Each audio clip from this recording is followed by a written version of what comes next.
Good morning and welcome to Sunrise this beautiful Saturday morning. Now, my name is Nell Taigbe, and yes, I'm alone on the show today. Alero couldn't make it, but she'll be here same time next week. But talking about being here and being there as well, this entire week has been very exciting.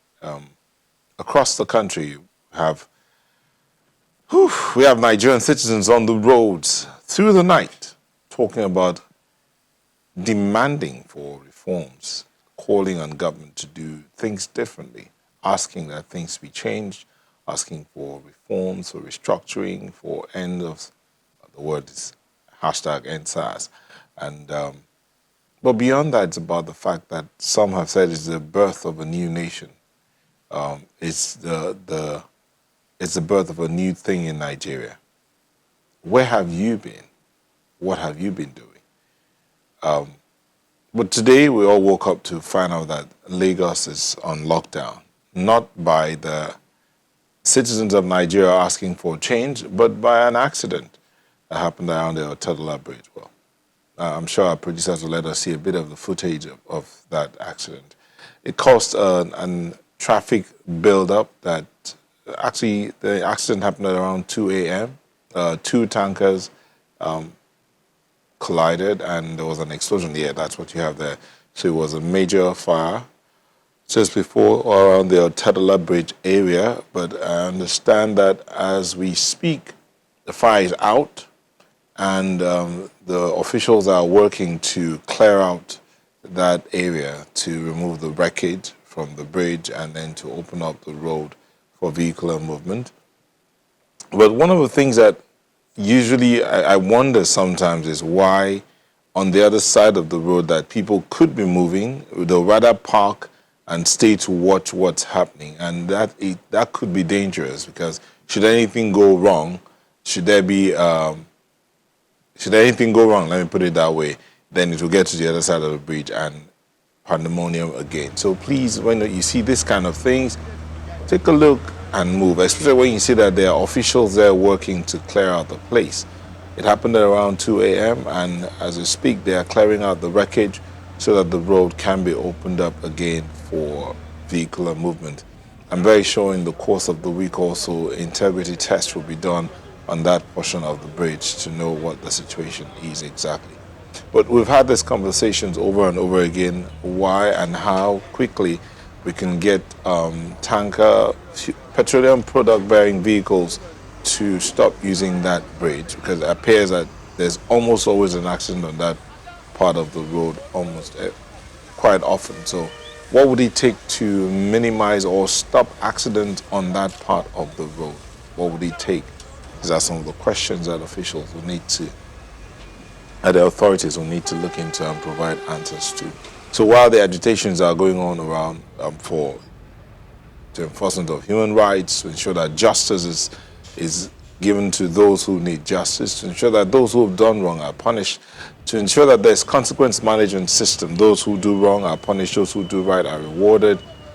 We should also think about how we all can be a part of the new Nigeria, contributing to a better nation for all of us. So that happened this morning and it's being cleared out. So please be advised, if you mustn't go out, please don't go out. And if you must go out, also think about the other people on the road so that you're not adding to the problem. Instead, let's all work at being the solution to whatever challenges that we might be seeing around us. So welcome to the show. We will take a moment and we will be back. But just know that you can be a part of a conversation. Our Twitter handles and email will be on the screen. Tweet at us, send us a mail, and we'll take it up from there. So we start off the conversation this morning with a look at the agitations across the country by Nigerians, young and old, from different walks of life, who are asking for a change in the system. It's been almost about 10 days thereabouts since Nigerians took to the streets to vent their anger on police brutality and a call on the government to end the federal and special anti-robbery squad. Now, although the government has heeded that cry for the end of SARS, with the introduction of a new tactical squad called Special Weapons and Tactics, SWAT, Yet Nigerians continue to scream and call out for an end, even to SWAT. For them, it's more than a change of name. They issued a 5-point demand to the government. They say it's not just about the change of name. It's about a holistic reform. Well, government's also gone on to take certain decisions as well. The National Economic Council also had a meeting where they talked about what to do with a directive to the state governments to set up judicial panels of inquiry to look into police brutality in all the states. Also for the state governments to take charge of and supervise the new tactical unit. Well, there's been all manner of reactions to that as well. So at the end of the day, Nigerians are asking for change. How quickly would that change be seen? Because they insist they need to see it. It's not just about the talking. Well, hold on. I'm not the one to do all the talking. Well, to help me look at all of this, we have in the studio Prince Tunde Akindele, who's the chairman of the Jedediah Leadership Institute. Thank you for joining us. Thank you very much. And joining us via Skype, we have Onyekachi Adekoya, who is a security consultant. Thank you for joining us, Onyekachi. Thank you for having me. Good morning. Okay, let me start with you, Prince Akindele.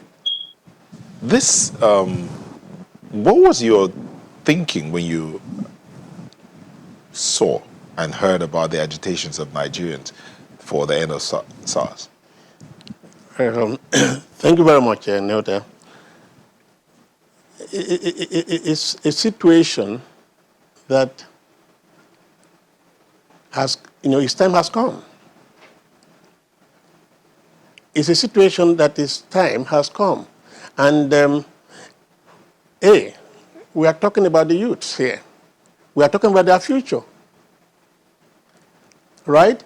Men who are ruling today are people my age or beyond. Right? I can tell you as I'm sitting here that out of every 10 friends I had when I was in the university, about 7 or 8 of them are no more. So whatever we do now, whatever the government does now, or or people in governance do now, whatever they put in place, is not for them. It's for the people who are for the youths. Who is there tomorrow is what is in question. So if they have finally said, hey, we need to take our future seriously, we can't see any way forward, looking at the various government policies, let us have a conversation. Then, this is where we are. Now, they have come out and said, okay, look, SARS, they are taking the first step with SARS. SARS was created in 1992, I think, as a part of the criminal body of the police. It was supposed to be a special unit with covert operations, trying to ensure that they monitor the kidnappers, the armed robbers, the people who were causing various social anomalies. But over time, they became human rights abusers. The people who were supposed to protect the nation and the people now turned against the people.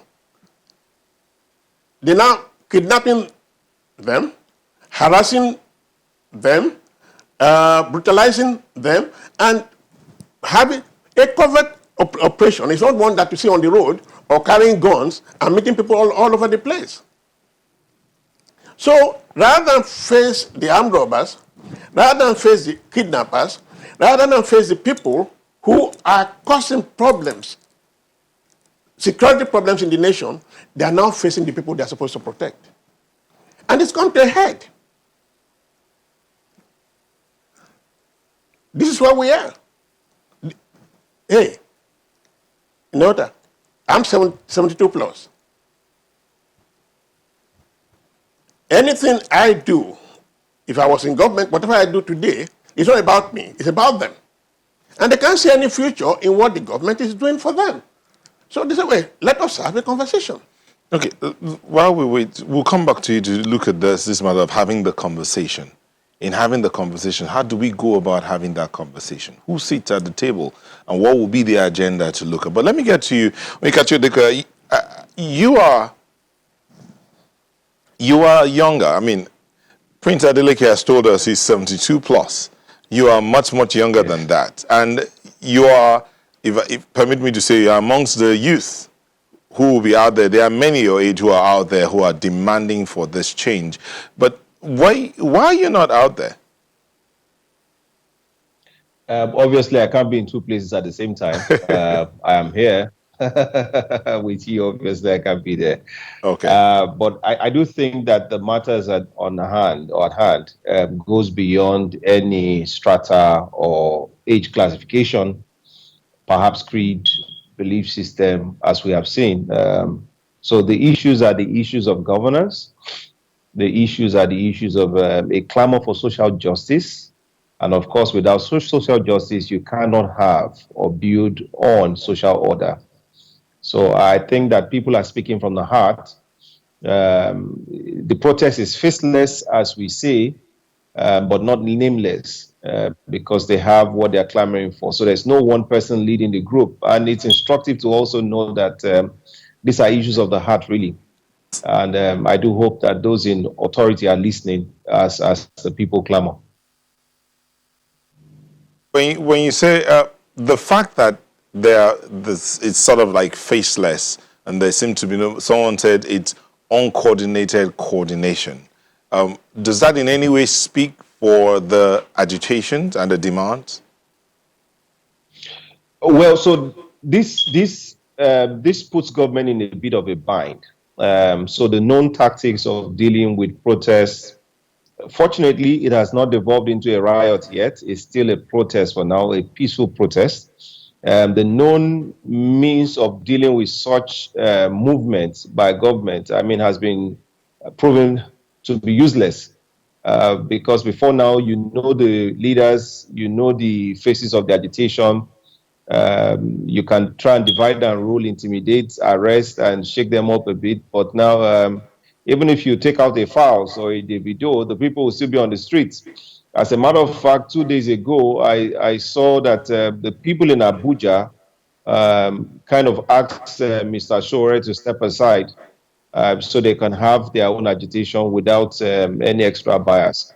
So it is what it is, basically. It's a movement, a mass movement of the people. And I've said in different platforms that the government is behind the curve a bit. Government lost initiative when this protest started. They failed to show empathy. They failed to show connection and understanding. They showed to even handle this matter properly. And so because of that, the protest has moved beyond governance and government. It's taking a life of its own. And we are almost nearing a cliff edge because government has very little it can do to manage the situation right now. Okay, so I think those are the bigger issues. So what we'll see in the coming days is government has to dance to the music of the protesters because they lost initiative much earlier in the day. Okay, we'll take a moment when we come back. Prince Adeleke, we'll look at the question of leadership and governance and nation building, because there's this school of thought that believes that what these Nigerians are doing on the streets is not helping the nation in any way. That's what they say. But the Nigerians are saying what we're doing, what we're asking for is for the good of the nation. But we'll look at that when we'll come back from this break. Do stay with us. Thank you for staying with us. We say this is the fight for the soul of Nigeria, and we're looking at beyond this fight, what next? What are the structures that should be in place? Who's listening? Who's planning? For while Nigerians are on the roads across the country and beyond Nigeria, there are those who are sitting behind the desk and should be thinking and structuring and planning. What should they be looking at? We have Prince Tunde Akindele here in Lagos, in our studio here in Lagos, and Onyekache Dekoya, security consultant, who joins us via Skype. So, gentlemen, Prince Akindele, so we've seen that the Nigerians are out there. They are demanding for what they say is justice. I mean, you heard some of them who in that report talk about justice, not just in terms of words, but in terms of action. But is it the right thing to be demanding for? Because if you say end SARS, SARS has been scrapped. SWAT was brought in, they said end SWAT, we don't even want SWAT. So what are the demands that the Nigerians are asking for? They are right. Do you agree? Yes, sir. You know what? They are talking about their future and their heritage, which is totally, at the moment, they can't see any future. If the worst mistake the government and the people in governance can make is to see these young men and women as grandstanding against the government. The biggest mistake the government can make is to see them as grandstanding against the government. Then their attitude and our approach to a dialogue to move Nigeria forward will be lost in the process. The people look, whatever is happening in the nation today was not created by Buhari's government. It's a systemic problem that we have. The inequalities, the hardship we are facing, the economic mess we are in, is a part of a system. And those who are in government today are a slave to that system. And except they go out of the box to converse, to have a conversation with these youth who know what they are doing. Hey, these are brilliant chaps who went to university, who went abroad, who went everywhere. Most of them haven't got any source of employment. They can't see a future. You are going, maybe another 20, 30 years at most, you are gone. They have the world ahead of them. Their children are coming up. They have the world ahead of them. Now, when you now ensure that the whole thing that should make for their joy and their pleasure is ruined, where do they go from? So they are fighting for their lives. They are fighting for their future. Now, let me put it this way. They have to start from somewhere. I do not know, and out of every 10 Nigerians today, 8 will tell you that they face police brutality at one stage or the other. Not even just SARS, but SARS situation is even worse. But what do you expect? There are those who would also argue that the policemen are also brutalized themselves. Wait a minute. Who brutalizes them? Like I said to you, it's a systemic problem. The police themselves are frustrated. Most of them, their salaries can't take them anywhere. They go on the road.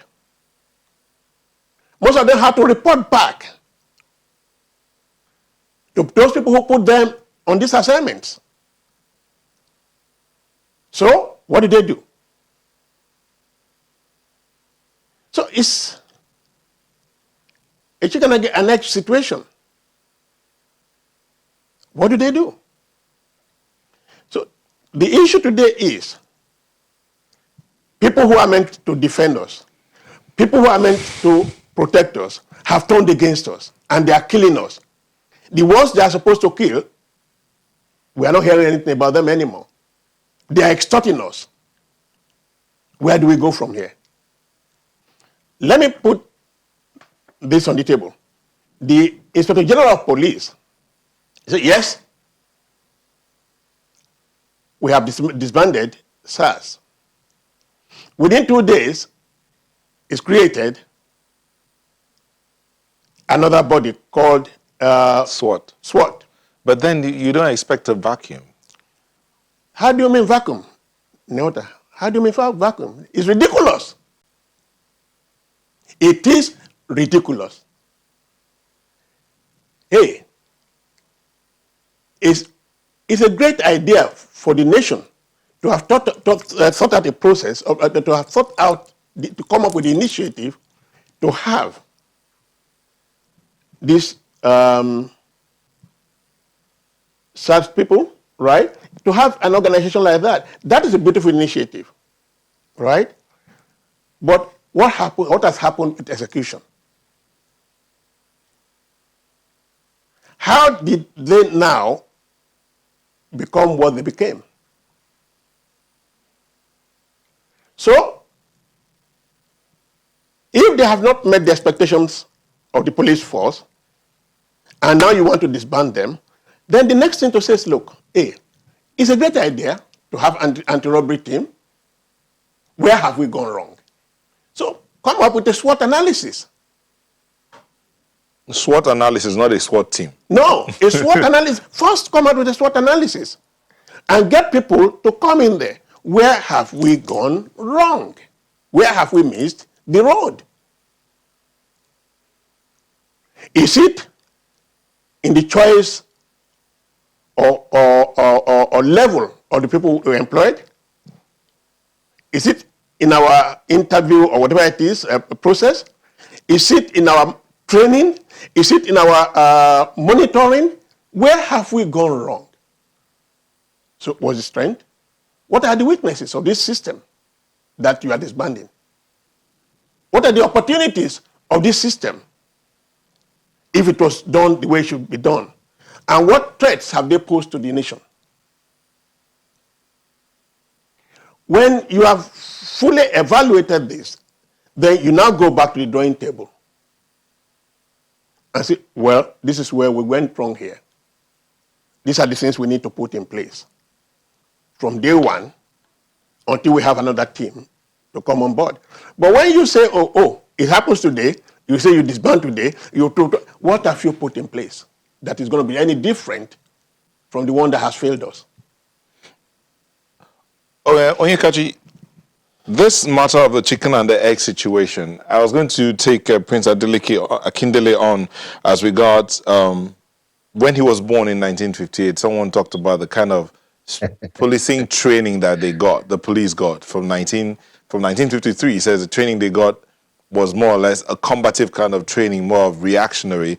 And then since then, they've not really gotten any other training that is preventive. The curriculum still has that combative kind of, it's more like combative. So they need to go back to the process of retraining everyone to be preventive instead of reactionary. But you are a security consultant. Do you agree with that notion that the process, indeed, we have to do a reorientation of everyone in security and in governance to be more of preventive than reactionary? Well, thank you for the question, Nyota. I also have some thoughts to share. I hope I don't lose sight of it. First, beyond being a security consultant, I lead an organization where we have almost 2,000 people in employment in private security. I'm also the provost marshal for the Association of Licensed Private Security Practitioners of Nigeria. When Prince was talking, he was talking about how sophisticated the youths of today are. And on a lighter note, the people governing Nigeria, some of them are older than Nigeria as an entity. So you can understand when there's a seeming disconnect between what the expectations of the youths of today are and, as against what our fathers think it should be. Every Nigerian youth has within him the Nigerian spirit. And as a society, we are very aspirational. We are very competitive. We do not see ourselves as being less or lower than any person, whether they be in America or in the UK or in South Africa. So I think that the youth of this nation feel let down by leadership. Again, maybe we are living on ideas whose times have passed. When you look at the police curriculum, and when you talk about 1950, 53, 58 to 2020, I mean, that's almost a lifetime. That's a lifetime, basically. The issues with the police are well documented. The issues with the Nigerian security architecture, though the word architecture is badly abused, is well documented. And I don't think we want to sit down here now and begin to x-ray some of these issues, which I've been on several platforms talking about. We are running a federated police structure, okay, which comes with its own challenges. The 2021 budget, as it stands today, 5.6 trillion thereabouts, would almost go into recurrent expenditure. We have a far bloated National Assembly structure, so a legislative structure, when you look at the federal, state, and even down to the local government. So as a government, we are not efficient. One time it was in this country where the government feels it has to be the major and the most employer of labor. And so government went into setup of several MPAs and parastatals, which with due respect are outrightly useless. So we have bloated budgets. Resource allocation is not very efficiently done. There are a lot of wastages in the system. Security, without which you cannot have economic development or prosperity, is now left to suffer. As a matter of fact, we have a funny mindset in the country. People think security lasts. A man wants to build a 15 billion naira structure. The last thing on his mind is security. And you build a 15 billion naira structure, you want to pay your guards 18,000 naira to protect your 15 billion naira structure. So that shows you the mindset of the society we live in. So there are a number of challenges, and I don't think we can completely exhaust those challenges in one meeting. But I want to make a point to say, what should government begin to do now? We will talk about the solutions later, but what must begin to happen now so that we can manage the situation? I have shared a post. I think I copied the governor, His Excellency Babajide Sanwo-Olu, and the governor of Oyo State, Mr. Seyi Makinde, His Excellency, to say, listen, these are youths, connect with them, create a protest ground for them, provide good sound, get beverage companies to provide drinks, give them space. The youth wants to vent, allow them within a space that is safe and secure. Number one. Two, provide security. It is, the right to protest is enshrined in the Constitution. Provide security. Let the people see that security is on their side and the security infrastructure is for them. Number three, at those protest grounds, provide a tent, a meeting room. And I dare say, the governors of the respective states may have to report to those protest grounds every day and give situational updates. Because when we had the COVID-19, we of course had the COVID-19 global health pandemic with us in Nigeria, you had a daily briefing by the Presidential Task Force. These youths also require some form of daily briefing on what is being done.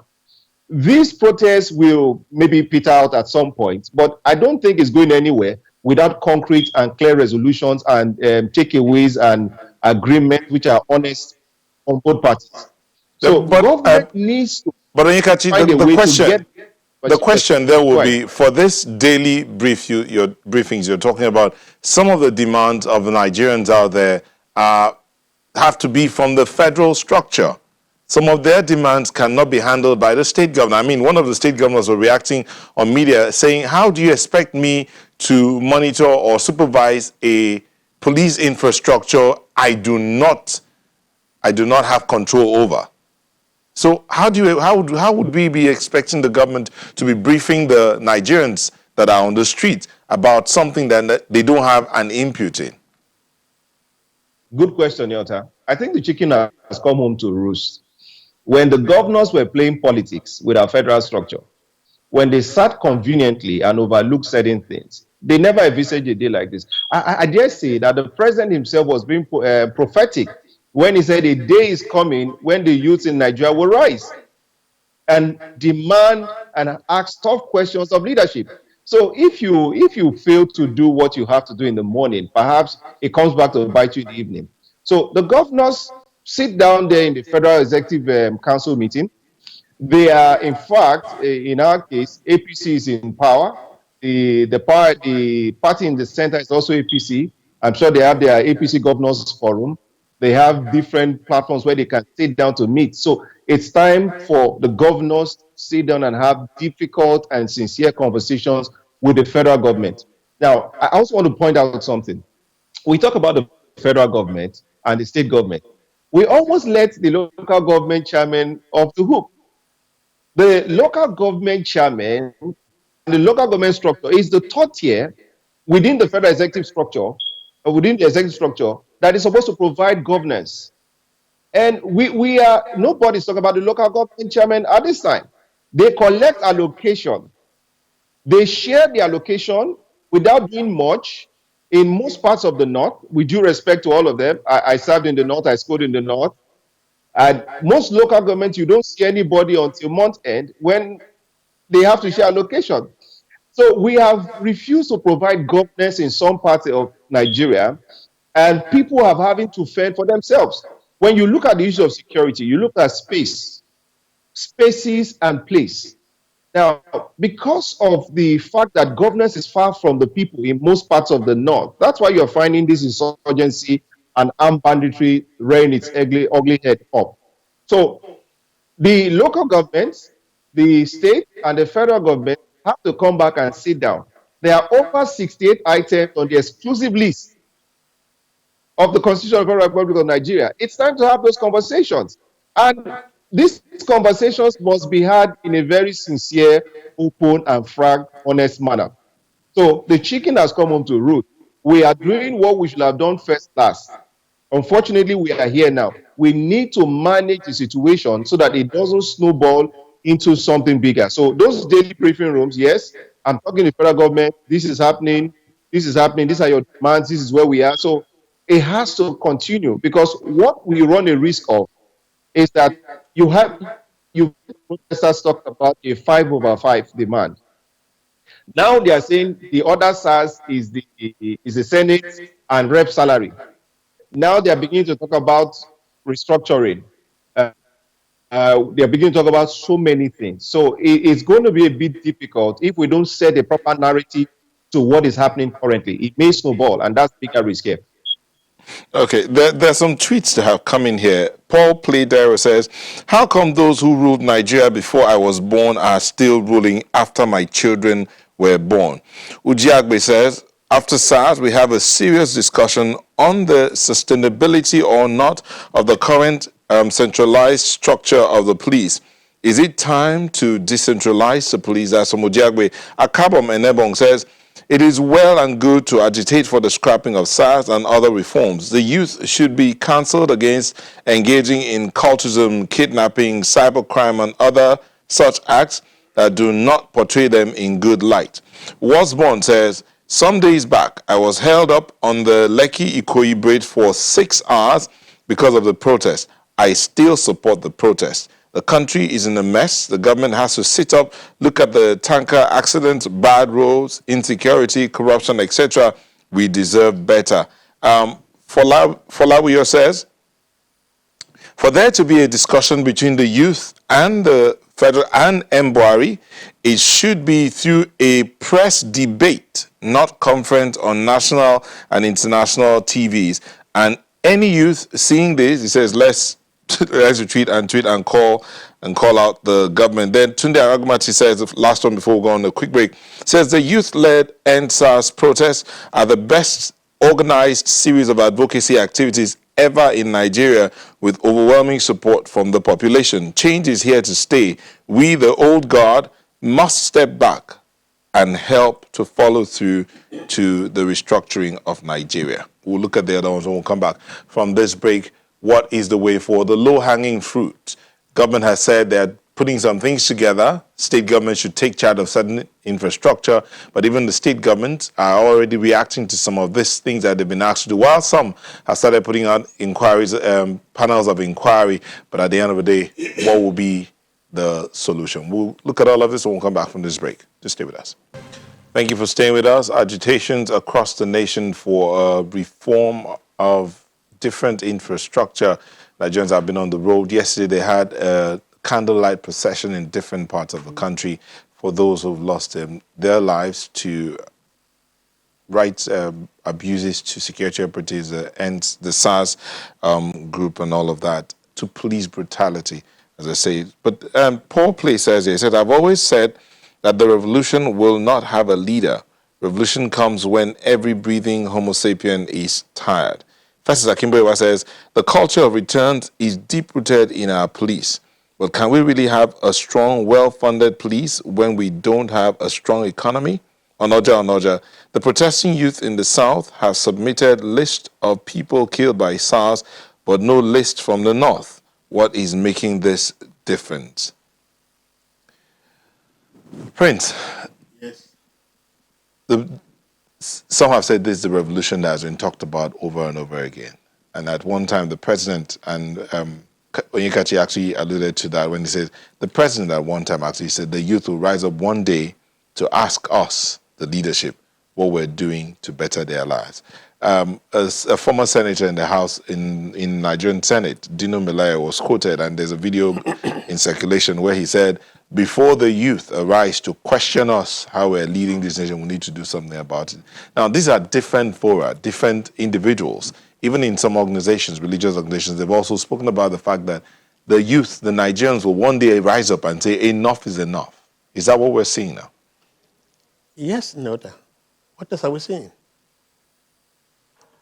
About 70 to 80%, I will say, some say 60 to 70%, of the Nigerian population, the population of Nigeria, are the youths. Whatever is happening in Nigeria today is about them. If the nation has been mismanaged over time, and now we are getting to a situation whereby the only source of our income is also being affected by global situation. And COVID-19 is doing what it can do. Where do we go from here? We have to look inward for better management of whatever scarce resource we have. Let me say something to you. What is the ratio of the income of the people who are in governance to people who earn the minimum wage? When things are not bright in a home, you have to say, well, look, hey, my sons and daughters, please come. Things are not the way they used to be. How do we reduce or manage our appetite and just do that which is needed? That is in the home. Is that the situation in the country? No. I'm just telling you, I'm not coming back to the country. Okay. The senators, I will just use the senators just as an example. They are not the ones who created this. It's a system. Like I told you, the first thing I said is, it's a systemic problem that we have. Why would any government at any one time have given a salary, a monthly salary, no, not salary, total take home to a senator of 14.2 or 14 point something million naira a month? And now the same nation is crying that we cannot pay 30,000 to people who are on minimum wages, who are going to the same market to buy food. What is the ratio? In America, the minimum wage, the federal minimum wage, is about 14,000 something. The senators, their take home is $174,000 plus dollars. That is about 14% or at times higher than what the minimum wage is. What is 14.2 million monthly monthly salary or minimal the take home of a senator, right? What ratio is it to the minimum wage that even some states cannot pay of 30,000? The president of the wealthiest and the most the richest nation on earth is on $400,000, and then for his expenses and to dry clean for his wife and whatever it is, an emolument of $50,000. He takes home $450,000. When you want to calculate that by way of ratio to 14.5, it is very infinitesimal. Sorry, I don't have my this now, but I quickly have shown you that, hey, this is not on. But this is not created by the people who are currently there. It's a system that they inherited and they are benefiting from. Now that we now need to speak the truth to ourselves, isn't it about high time we look at these things? If you don't want problem? Now, there are so many problems. The problems are endemic. And they are beyond what even our people of our age and this can handle, because we have a problem. What's our problem? We are not genuine citizens. We are not genuine patriots. And what do I mean by that? If I get to a position today, it's not about Nigeria. It's not about Nigerian who can come and work with me, who has the know-how. It's about people from my village or people from my tribe. If not that, we are religious bigots. So the nation that we should love, the nation that we should defend, to ensure that we put the best people in the best place at any time T, to ensure that we get maximum return, right? We don't love it. These young ones are the real citizens of Nigeria. They don't care whether you are Igbo, they don't care whether you are Hausa or Fulani or you are Yoruba, right? They gel at intellectual and social levels. And to disregard what they are saying and see, I saw some people carrying placard talking about the police. Look, a man who has been in the police force, says a graduate for 17 years and says earning 60,000. Hey, bro, listen. Naira a month. His colleague who probably left school and went to politics and now is in the House of Senate, whatever it is earning 14-point-something million in a month. How do you think that man will be happy? That is why they begin to profile, the police begin to profile the youths unnecessarily. If they see you driving a big car, you become their enemy. They want to deal with you. They see your wristwatch, it's an expensive one, they want to deal with you. They say your work. How do you profile somebody and then be able to detect his character from his appearance? These are the problems we have. But let us go back, because otherwise the problems are numerous. But let's go back to the issue of SARS. Now, if you say you smacked SARS, you cannot yet form. You can't form another body yet until you have been able to identify what the problems that SARS as a body had. What led to what they became. When you have identified that, you talk about security. Hey, these guys who are on the road today, do you think it's anybody funding them for personal interest? You must be joking. They are doing crowdfunding. People are sending money to them to crowdfunding to be able to sustain them. That is why they can reject whatever any governor or anybody gives to them. And the war they are fighting is not the battle front where they are on. I think their weapon is not, hey, we go and carry stick, we go and carry gun, we face police. No. Their weapon is their phone. They are fighting you on terrestrial space in the digital space.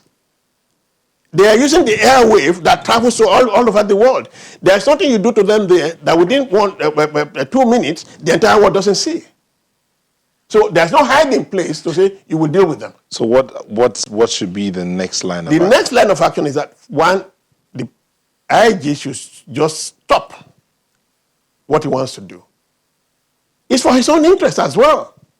And gather people who are in security, who even know what modern security gadgets are used in other places. What about the legislature, the politicians? Well, because they've really not said anything.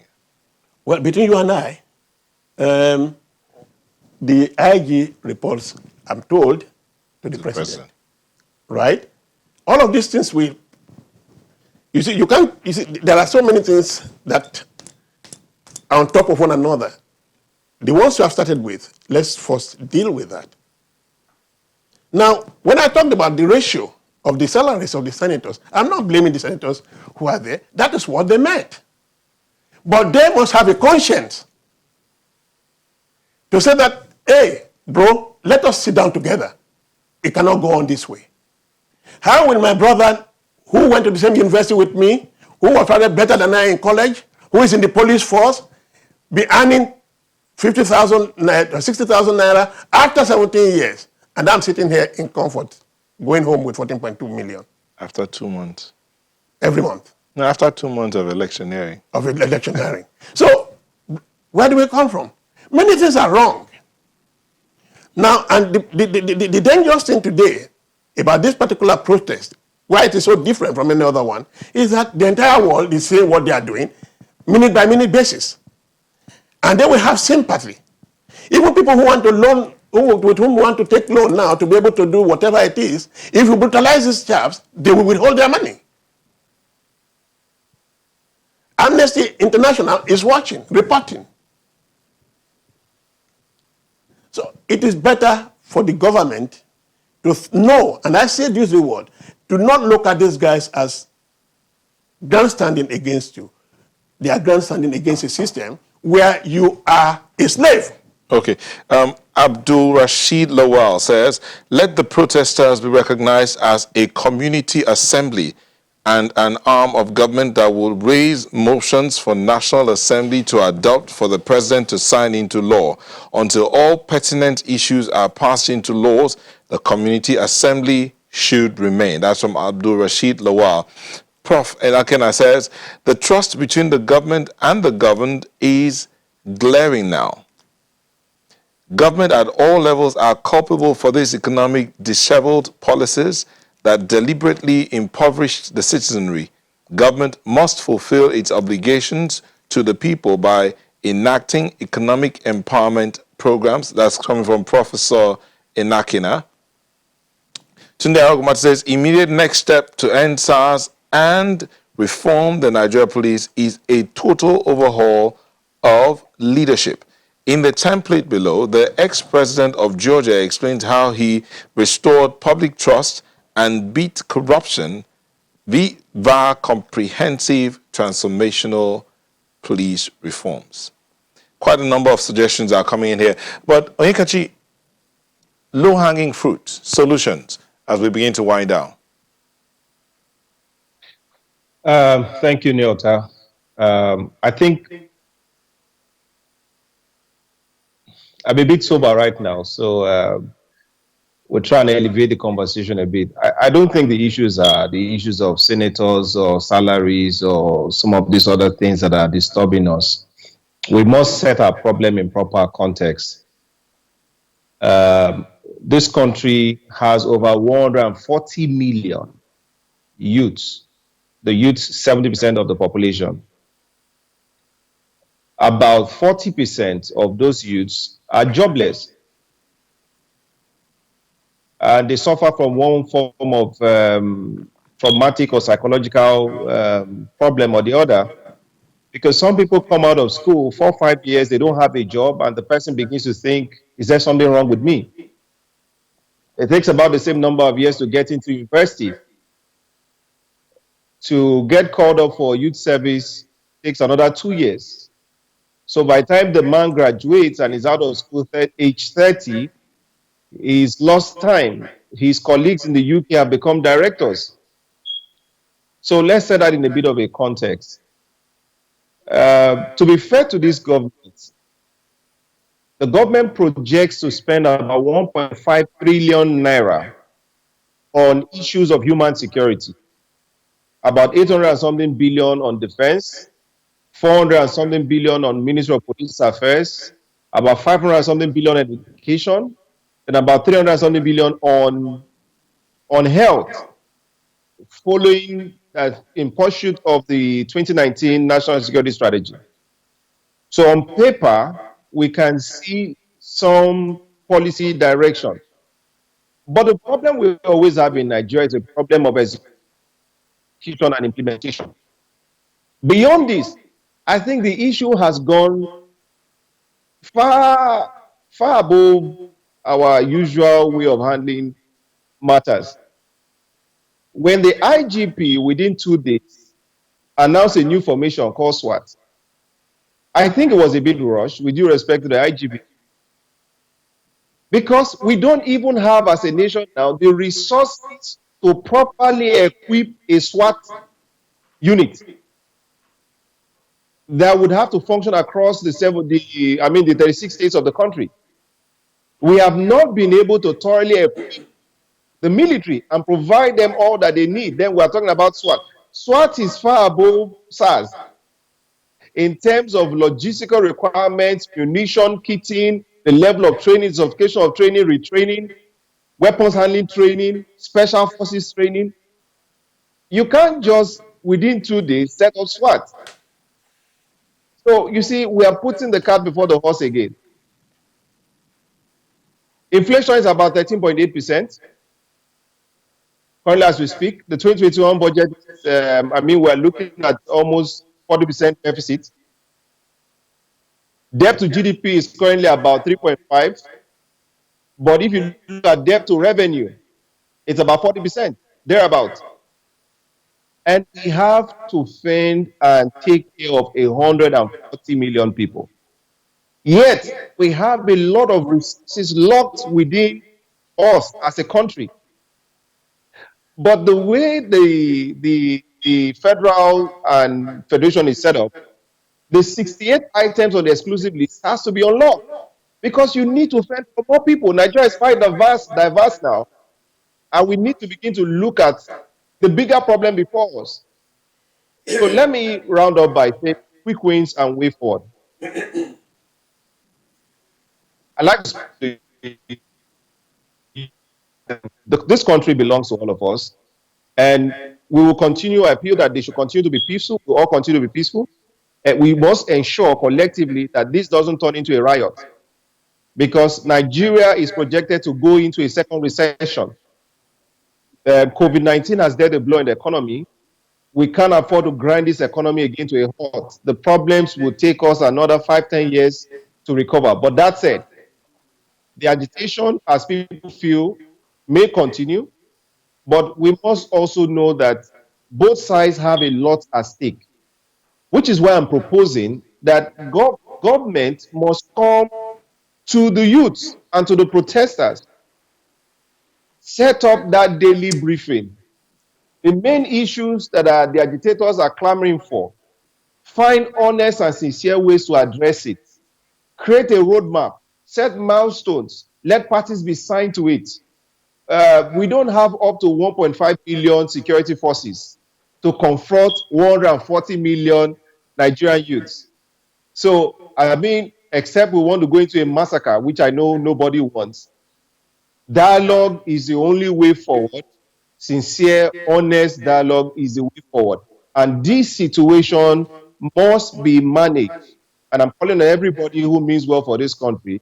We must all come down from our high horses and find a way forward. I think until we get this crisis out of the way, we cannot become too aspirational and lose sight of what is on ground. So the quick win is to manage this and find a way forward. All right, thank you. Thank you. I understand we've completely run out of time. We've been speaking with Prince Tunde Akindele, who's the chairman of the Judicial Leadership Institute. Thank you for sharing this morning with us. We also had Onyekachi Adekora, a security consultant, who joined us via Skype. Thank you, gentlemen. This morning has been very, very fruitful indeed. Thank you. Sunrise will be back in a moment. Please stay with us. Thank you for staying with us. We indeed love Nigeria. Dr. Ikmosa says, The protest is a great opportunity provided to this government to leave a legacy for posterity.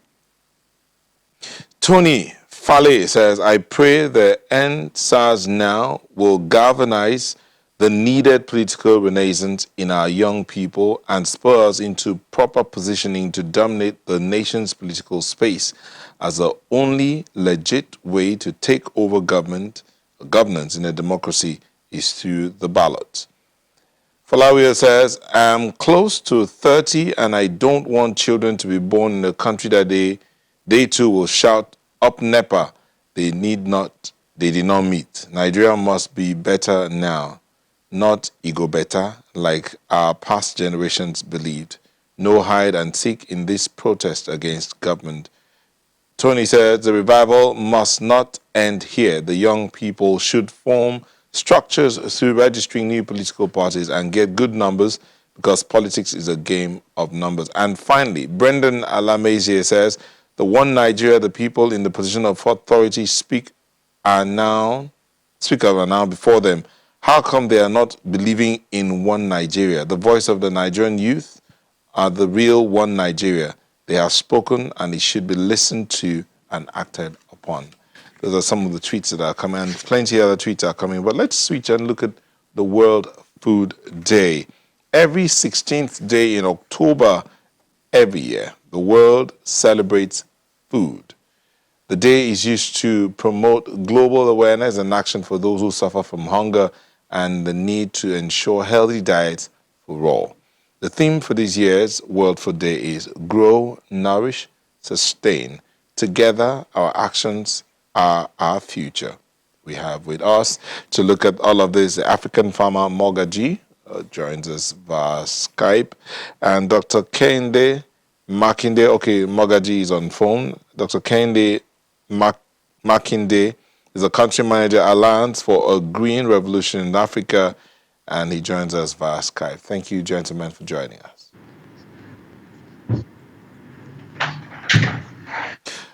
Let me start with the African farmer Mogaji. World Food Day. We celebrate this every year, but then there's still that idea out there that there's still a lot of hunger, even though we celebrate World Food Day. So has it just been about the words and no action, or little or no action? Yeah. Thank you for having me. I hold the thought also that it's just a day that is celebrated here because the developed world celebrates it. In terms of us working towards the day every year for the significance of to celebrate milestones.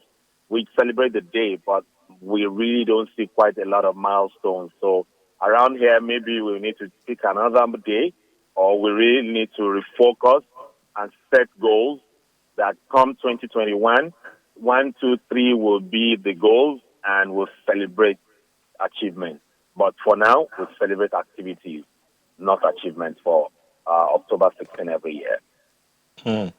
But should that be the situation? What can we do differently, especially considering the fact that we have a large population of farmers in Nigeria, hobby subsistent farmers mostly, but should that be the situation?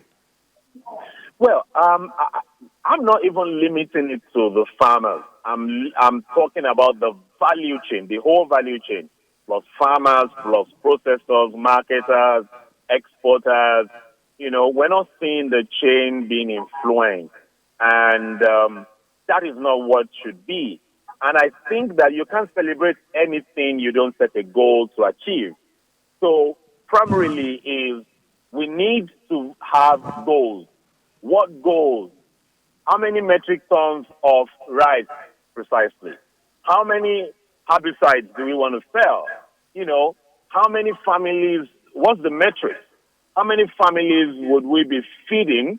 What's the average price of rice? We should say, okay, rice, 2021, a bag of rice should be 10,000. And this is what we have to do. So even if we don't achieve the goal, and it's not, 10,000, if it's 11 or 12,000, we can say, oh, we achieved 80%, 70% of the goal. So when there's no goal, no goalpost, how do we know when to score? So we need, like from the Ministry of Agriculture mainly, for us to know this is what we are trying to achieve in clear terms. But there's no clear term anywhere. There's nothing on the table. So until there's something on the table, it will just still be activity without accomplishment. Let me get to Mr. Dr. Makinde, Country Manager Alliance for Green Revolution in Africa, who joined us via Skype. Dr. Makinde, throughout history, food has almost always acted as a catalyst for development. But today we are talking about food safety as an issue. Should that be the position, especially when we celebrate World Food Day every year? Yeah, thank you very much, Nilta. Thank you for having me. Yeah, I think food safety is very paramount because people don't just eat. Eating has to do with living. And if people don't eat the right kind of food, then productivity will be affected and even life also can be involved. So it's important to ensure that people are not just eating, but they are eating the right kind of food in the right quantity, in the right amount, that is able to sustain a living and make them productive to be able to contribute to national economy. So attention to food safety is very critical and it should be part of the agenda for food security, and nutrition in Africa. But won't you be talking about food safety after you've seen the food? I mean, Mr. Mogaji was talking about the fact that in Nigeria, for instance, it's always been about the words when we talk about World Food Day. But in terms of action, in terms of productivity, you hardly see that. So if in that kind of space, should you be talking about food safety when there is no food or not enough food? No, where I agree with you, Nyota. You cannot have food safety if you don't have food. But the situation we are is not that we really don't have food. We don't have enough, but we do have, some food. But even no matter how small it is, it's still got to be safe for consumption. All right, so we need to give attention to how the consume is. Now, I agree with you. You first want to have sufficient amount of quantity before you then look at the quality. Yeah, usually that's what happens in life. But the truth of the matter, is that we do have food. We don't have enough. We're still working on it, but we are almost there because there are a lot of things, change. Things are not as they used to be before. We've made some progress. If you consider this against the background that we also have an increased population, all right, and we're also having a lot of other challenges, political challenges, as we see, happening all around. So you will see that some movement is already happening, and we're only just, some moments away from having, a transformed agriculture that can be able to feed the country.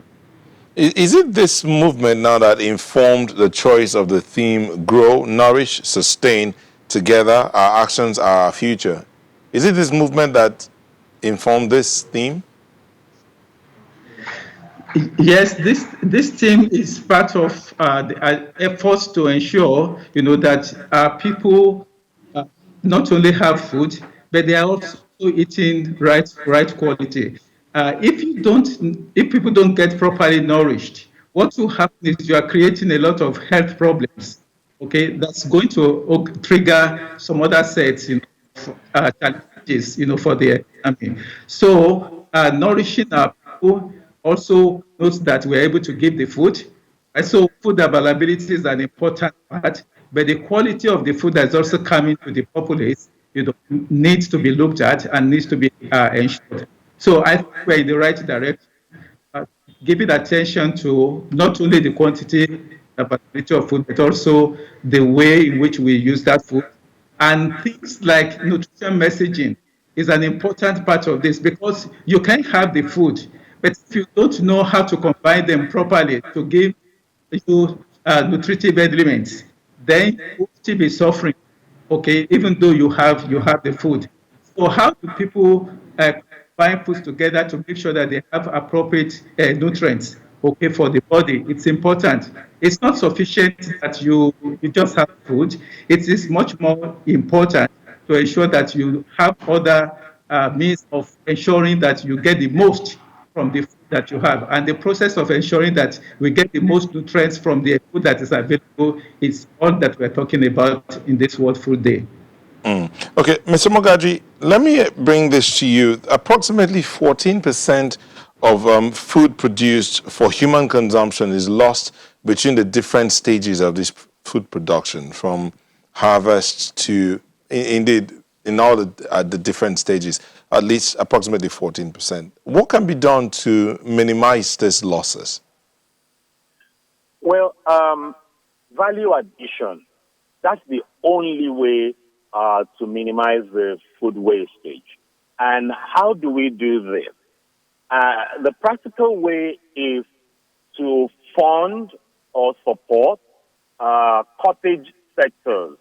And what do I mean by that is most of the food is produced in rural suburbs. And so moving it out bad roads, the transportation, and even quality of seeds, all these things play a crucial role. So if we set up things is that from harvest to processing, shorter. Also that most of the things we grow, the seeds don't produce products that produce that when you process, many of them cannot have longer shelf life. So what we should be looking at is shortening that time between harvest and processing. And secondly, I am advocating that we need to have two standards. There's a global standard, the nourishing and everything that the World Food Day theme is. It's beautiful for the developed world. But is it applicable here? When you don't have enough food, nourishing is not number one on your mind again. So can we begin to have two standards of tomato puree or tomato paste, where one is global. People who want to do global can go global. On the other hand, we have the Nigerian standard. Maybe that instead of having a shelf life of 3 years, it can have 1.5 or 1 year. The reason why Nigerians buy substandard products from Asia, though they know it's substandard, is price. So it will be cheaper for us, and what ought to go to waste will be converted. And even when it is converted, it can be prolonged.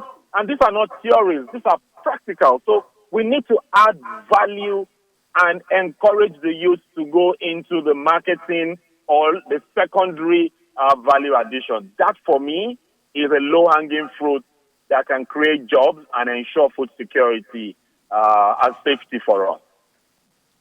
But when you say we need to apply some of these things to Nigeria and encourage the youth, for instance, to go into the value chain of agriculture, what aspects would you be looking at directly? Well, we can get more people involved in value addition, fabrication, maintenance, and the accessories that go into it. So if you are using sachet, you have more people doing that. So, but marketing is crucial. Marketing, distribution. Once you're adding value from source, from the rural community, then the other value chain of transportation, the equipment, the maintenance, distribution, all those things would add up to it. But that value addition, cottage, small, not big. The big processing is not really working in the country.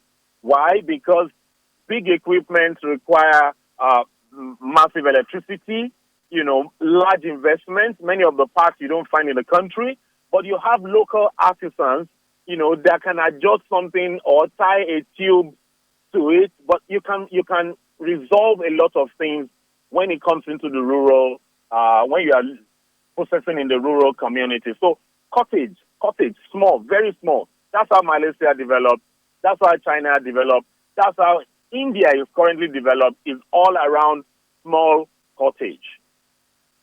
Are you saying that Nigeria can feed itself in the face of things like changing weather, the food crisis in Kebbi State, for instance, rising food prices, the ban on food importation? Can Nigeria feed herself? Nigeria can feed herself in record time. And I say record time, but we need to focus more on productivity as against production. Productivity means yield per hectare. And yield per hectare also has to do with paying attention to the nutrition, because garbage in, garbage out. So irrespective of climate change, you don't have climate change affecting the whole country at the same time. So if we are planning well, we should know that, okay, NIMET is doing a fantastic job now. So we can say, okay, since we can predict, then we can plan. I can tell you, I'm a field person. I've been in the field for over 20 years, practically. Now we're moving into policy. But I can tell you that in a space of 3 years, climate change or no climate change, reality, not what they are telling us from abroad. Reality, in 3 years, we can have good storage in terms of for our food security, grains in the silos, and that's what ensures food security when we are focusing on productivity as against just production. So that means yield per hectare is very crucial, or per acre. Okay, but let me take this to you, Dr. Makinde.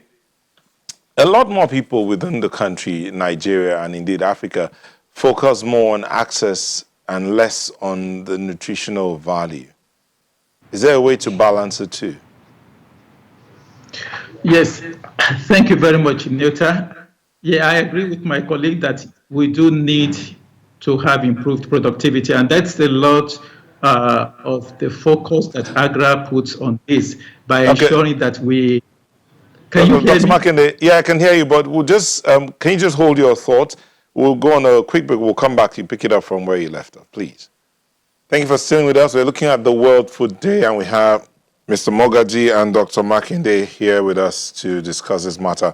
Dr. Makinde, you were talking about the need to balance access and nutrition. Yes, thank you. We need to balance both at the same time. Now, access we can increase by enhancing productivity, just like my colleague just said, and AGRA is doing a lot on this, deploying technologies to smallholder farmers to enable them enhance their productivity and reduce the gap between the actual yield and the potential that farmers can get.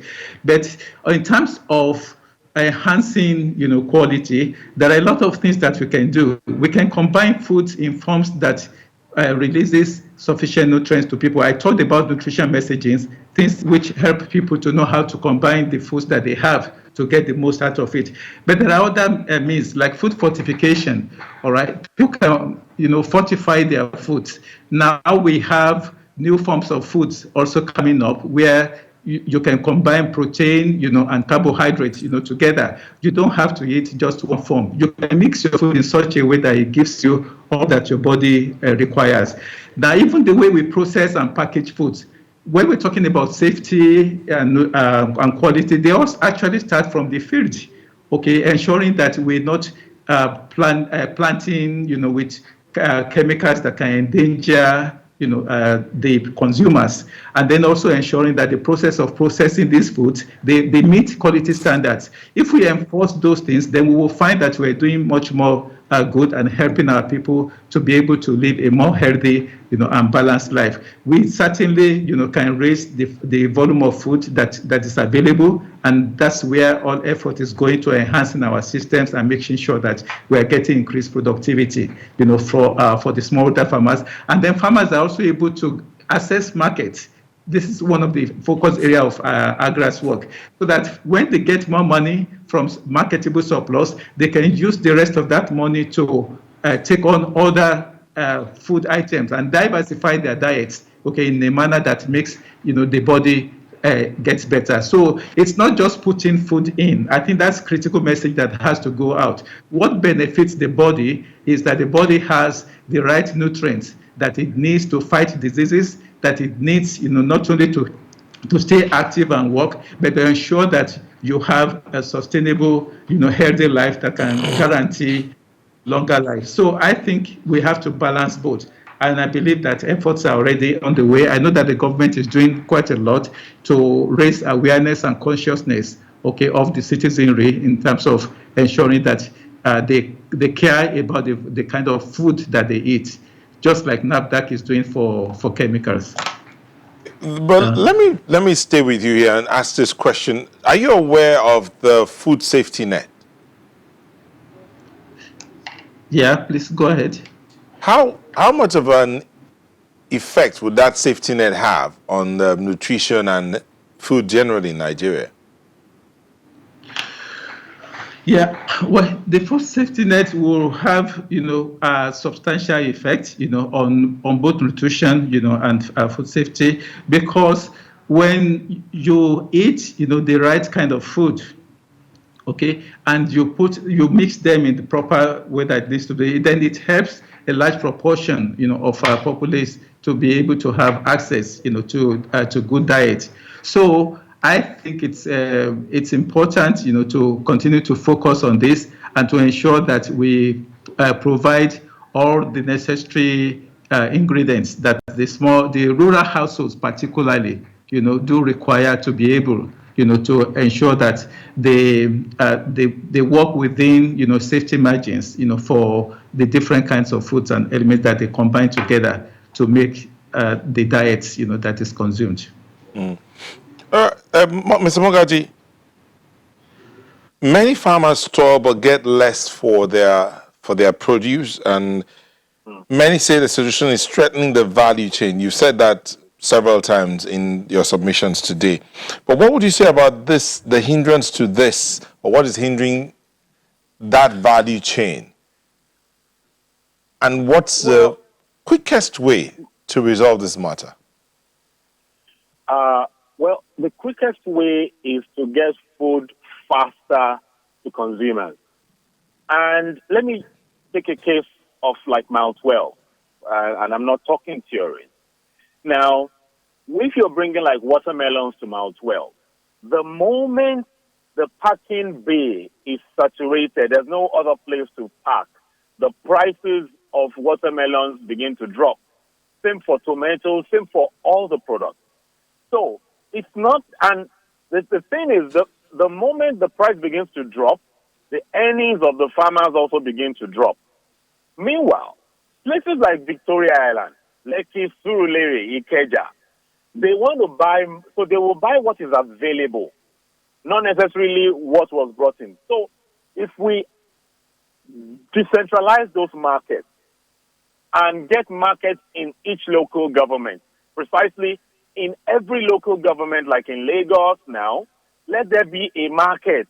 So on a weekly basis, they can move this farm produce directly, and people within that local government can access the food better.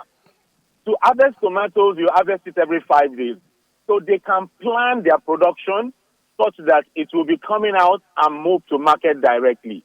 People want to buy more, especially with the economic challenges we have now.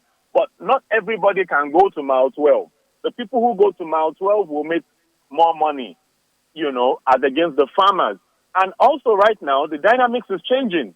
The merchants in Mile 12 are the ones funding the farmers. They are the ones who own the logistics company. So they determine the price, which is outside of government now. So we need private sector to step into that area of the distribution, which is move it fast in the local government. We need government to do what they know how to do best, the enabling environment. And the moment we begin to have more food getting to local governments where people can buy, we will reduce the food shortages. And the farmers can make more money. When you say decentralize the market, you give an example like Mile 12. Accessibility or access roads. Mile 12 is located at the point, is like almost at the entrance into Lagos. So when you say decentralize and put a market like that in every local government, you're not concerned about what it would take, the impact on the quality of the produce by the time it goes from the farms into those inner parts of Lagos. You're not concerned about that? Now, I've been doing this at least minimum commercially 15 years. Commercially. So on a Friday night, knowing it's a Saturday market, we can move it in once a week. We can move it in the night. And by morning, everybody is established. The buses have moved. The challenge of traffic is reduced in the night. So they can come in the night. And currently, all the food we take in Lagos comes in the night. But it comes in trailers. So it needs to come in 18-passenger buses. All the food that come from Southwest, when I say all, I mean all. Southwest does not use trailers. So the food in Southwest needs to come in buses, and they just need to open those channels in the night. And we're getting something wrong in the country. I've found extensively in the north, in the northeast, everywhere in the part of the country. Well, except for maybe some eastern states. And what needs to happen is our processing zones need to be in the north. The northern region has no business bringing all those tomatoes, peppers to the south. We should be processing for export in those places. They have land, they have equipment, they have solar. We can use solar there. While the Southwest should be producing and moving with small vehicles.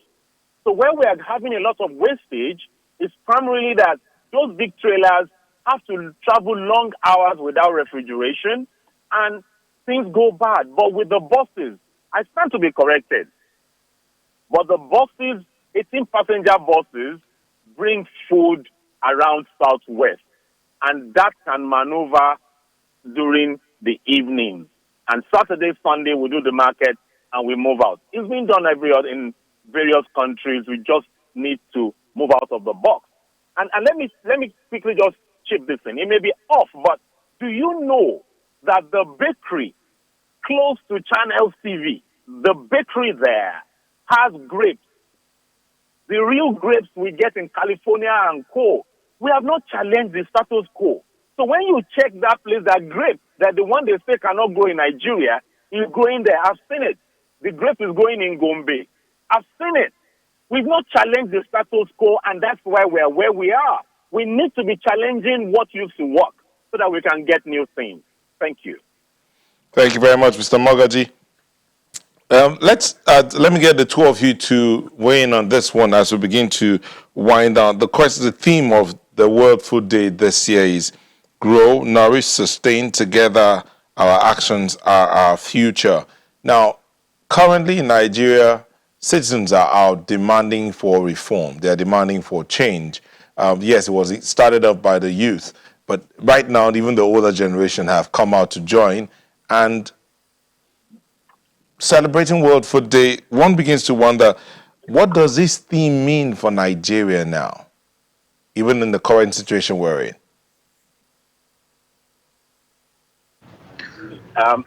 Is that to me or to Mr. I'll start Makinde? with you, Mr. Mogaji, then come to Dr. Makinde.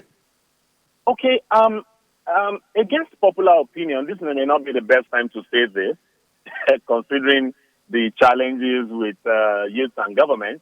But I will tell you this. This administration has put in a lot visibly in trying to ensuring food security, and their actions have shown from the anchor borrowers and a lot of other incentives and initiatives in trying to get food security, food safety across the value chain. So I give it to them as a practitioner of over 25 years. However, that saying that our action is our future, we need to have a more holistic conversation. We need to bring in more youth. And I say that because the youth see the future, but the elderly people don't see the future. They want to maintain. So in the Ministry of Agriculture, in the Ministry of Water Resources, the food security needs to be in the hands of the youth. And I say that carefully also because experience also matters in food security, safety, sustainability. We have them, but they also need to be trained. They need to understand how things work. It's a beautiful idea to say we can do it. And many of them can do it, but the experience required needs to be learned on the job. So we need to bring them in so that we can have the nourishment. They are more conscious of nourishing foods that have good nutrients more than the other people. So we need to marry that. And so food security, we need to grow together, and our actions. Our actions need to show that we are interested in the youth, and they are the ones that will be in the tomorrow that we're planning for. Dr. Makinde? Thank you very much. Yes, I also like to applaud the government because we partner with government in this process of agricultural transformation, and it's clear that government has shown a lot, of political willingness, to see a change, in the landscape. Now, however, I think it is important, for us to continue to work together as a team. What happens with agriculture is that a lot, of the change that we desire will have to come, from above the governance system. And this is where coordination and alignment to national priorities become very critical and important. So to be able to help the youth to connect to the transformation that we want to see in agriculture, we need to make it a bit more attractive for them. And this is where issues around ensuring that we have the right environment. And we also put in place, support systems that enables the youth to be able to stay on the farm and be able to contribute. When we're talking about food safety, those are youths who are already gone to school. They can easily adapt to this. Currently, we are using a lot of these youths, for instance, as village-based advisors to be able to support our smallholder farmers and bring, new learnings, to smallholder farmers to be able, to improve on what they are doing and farm much more profitably, much more healthy, in a much more healthy manner. So all of these, the system that needs to be in place, things that are broken, we have to fix them. And this is the big job that all of us need to do together. It's not that we have a system that we cannot quickly, work and make it productive, and helpful for our youth. It's just that we need to work together to make this possible. So government is changing things. You probably know that we have already. We now have a new seed act. We have a new fertilizer act. Policies are being put in place to ensure that all of those things that make for wastages and make for poor qualities, are getting out, of our market. This is the direction that we need to go, but we need to ensure that we are pulling all of this together at once. Agriculture is like the spoke of a wheel. Everything has got to move together, because if you have a problem on one side, it's going to lead to a problem on the other side, and the whole chain, may not be able to move to work together. So I think there is a lot of hope for the future, and I'd like to also encourage Nigerians and let them know that yes, we are taking the right decisions as we're moving forward. We just need to work together, be more focused, and be better aligned and coordinated, in the way that we work on our national priorities. And perhaps before too long, we will all be there and see, a new status, for agriculture. So, but the important thing is we should know it is doable, and when we all work together, the private sector, the government, the media, or the civil society organizations, all of us have a role to play to ensure that Nigerians have balanced diet, adequate food, and there is, sufficient food to go around in our country. And we have the resources, to make this happen. So this is the reason why we've got to just put our acts together and ensure that we do the right things to get the right results. Thank you very much. Dr. Kehinde Makinde is a country manager at Alliance for a Green Revolution in Africa, AGRA, and Mr. African Farmer Mogaji, Chairman, Agri Group of the Lagos Chamber of Commerce and Industry. Thank you both for sharing your thoughts with us today. Thank you for having me. Sunrise will be back in a moment. Do go away. Okay, so it's World Poverty Eradication Day. The theme for this year is acting together to achieve social and environmental justice for all.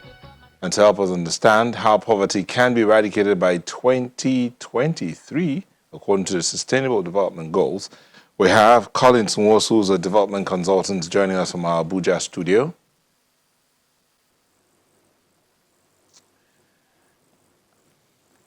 And then we're also expecting Sulaiman Babu, who's the Executive Secretary of HEDA Resource Center, who joins us via Skype. Thank you for joining us.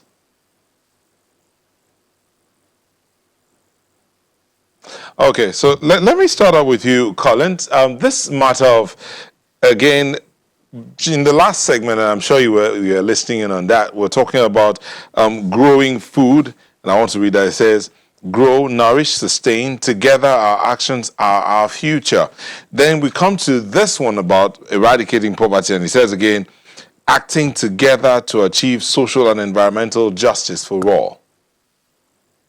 Let's look at the two themes. One on poverty, one on food safety. How do they relate? Okay, I think, Nyota, thanks. Yes, When we go talk ahead. about poverty, it's important to look at the dynamics around poverty. We need to define what poverty is. We have energy poverty. We have skill sets poverty. We're poor in a lot of things. So let's bring it home to the Nigerian context and say, look, if we're talking about food security, then somebody has to think of how to deal with it. Then we need the government to provide the enabling environment for us to deal with it. So it's you can't do one without the other. You cannot talk about food alone without talking about shelter. You can't talk about shelter alone without talking about security. You can't talk about security without talking about the enabling environment for us to thrive. And that environment for us to thrive, if I go back to agriculture, is the basis for us to come out of poverty. So if you plant a seed, that seed needs the right environment to thrive. So I can say poverty can be looked at as SARS. Let's look at the SARG, not SARS now, SARG. So we have situational poverty. The A would be, you have generational poverty. We have absolute poverty. We have relational poverty. And you would agree with me that Nigeria, we've gone through all of these. Generational poverty, where for 2 decades you have people who are living under $361 in a year. That's less than 130K or thereabouts in a year. How do we change that? How do we how do we move out of this paradigm into something new? It's where is the crux of the matter. So what we're seeing on the street is insecurity. That's ending one form of poverty. You can't do it alone. We have to do it together as a group. If Doc and the agric head from LCCI spoke intensely about agriculture. They spoke about that, and I think it's interesting because we have a lot of arable land. And the dynamics, again, we cannot do it alone. So I would say who will play what role? Who should play what role? And it comes full circle. So one, we know what kind of poverty we're dealing with. Next is that we know that it is not a one-sided thing. It's not about agriculture. It's not about technology. It's about the whole Nigerian person. What should a Nigerian look like? When you talk about a Nigerian who is not poor, that means it's a person that can afford to have a house, or somebody who has shelter, who can afford to buy clothing to cover themselves, can have a certain level of education. We need to define those things for ourselves. Because if we don't have a shared vision and a clear vision as to where we're going to, then we can talk about reducing or eradicating poverty and still be where we are. But I think that the conversation should be steered around defining it, having that shared vision around what a Nigerian's life should be like, who a Nigerian should be. And then we now start driving it on all fronts. So government should play their role. Those who have put in authority, who have given the responsibility of putting rules in place for us should play their role. We, again, should also play our role in holding them responsible. I think that is how we can tie this together, Nyota.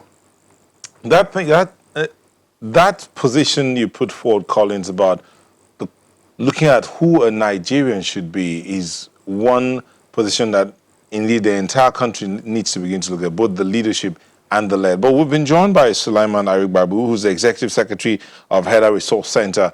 Mr. Arigbabu, before you came on, Collins Moso was talking about looking at this poverty eradication holistically. He talked about types of poverty, situational poverty, generational poverty, and he went on and on. But one of the things he came down to in tying it up, he looked at the thinking of how a Nigerian should be. It's not just about what he has on his table or what he's wearing or where he lives. All of it put together kind of like makes up who the Nigerian should be. So when you think about eradicating poverty, it's about the being. Do you agree with him? Oh, absolutely. Thank you for having me, and good morning, viewers. Mr. Collins is actually right. We cannot look at poverty by just a narrow parameter. Poverty comes in various ways. And before you can say that somebody, when the president was talking about lifting people out of poverty, what we hope is that the president do understand that poverty, lifting people out of poverty do not just mean that they have access to food, which is very, very critical. But it also means that the quality of life of the person, issues as simple as access to safe water to drink, access to toilets, issues as simple as access to other social services, access to justice. These are the things that define whether a man feels helpless. Poverty is a feeling of helplessness. When a man is unable to address the issues around him, a man or a woman, any person, unable to address the issues around them, when they are dependent on others or they don't even have anybody to depend on, then you can say that even if they eat good food, what is the point in having good food if when a police, for instance, arrests you, you are totally helpless to help yourself out? So poverty has to be looked at in an holistic way. When people don't have access to good health care, then their ability, when disease do come, their ability to help themselves out of that situation is also impaired, and that can then lead them into other forms of poverty. So you look at issues around energy poverty, healthcare poverty, lack of education itself. So when you have a country where we are reputed to have the highest number of out-of-school children, then you can see that Nigeria indeed will be classified as a poor country. So when people don't have access to those things that can empower them to by themselves define their narrative, improve their own quality of living, take care of situations that will arise. As human beings, situations will arise. The ability of people to be able to deal with these things is part of what you look at when you are talking about whether somebody is poor or not. Unfortunately, this is the reality for many Nigerians. And according to our own National Bureau of Statistics, over 83 million Nigerians. And I say over because even the NBS did say that their latest statistics do not include, for instance, Borno State for obvious reasons. And they say that over 83 million Nigerians live on less than 400 naira a day. Now, when we say 400 naira a day, we don't mean that they have less than 400 naira to buy food. It means that when you quantify all the expenditure around them, whether where they sleep, their ability to access basic drugs, their ability to access education, anything that they need money to use to provide for themselves, they have less than 400 naira to themselves. To just imagine somebody in Lagos. There are parts of Lagos that you can't get to and come back home with 400 naira. So we are saying that the measurement of NBS as per 83 million Nigerians is even far below the world standard of saying people are living under less than $2 a day. We are saying that people in Nigeria, by our current exchange rate, are living under less than $1 a day, over 83 million Nigerians. And when you look at all the things around them, you know that then when the president is talking about lifting 100 million people out of poverty, we need a national consensus to define what it is that we want to achieve. At which stage would we say we have been able to lift these people out of poverty? So we can see a lot of government effort, for instance, in the conditional cash transfer,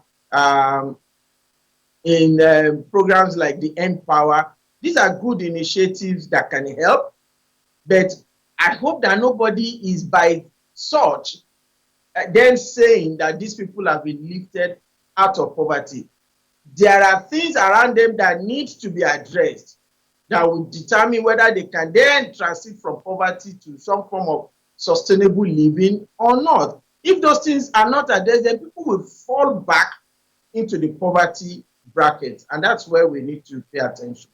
Okay, okay, Collins. Now, when we keep, there's this thing I like to tell some of my colleagues. I say sometimes we use highfalutin words or terminology that the man who's selling or the woman who's frying her akara by the roadside or selling corn, which I like a great deal, roast corn, may not exactly understand when you say, "Madam, you're living below $1 a day." So let's bring it down to naira. $1 a day means they're living below 380 to 400 naira a day, and that's quite difficult.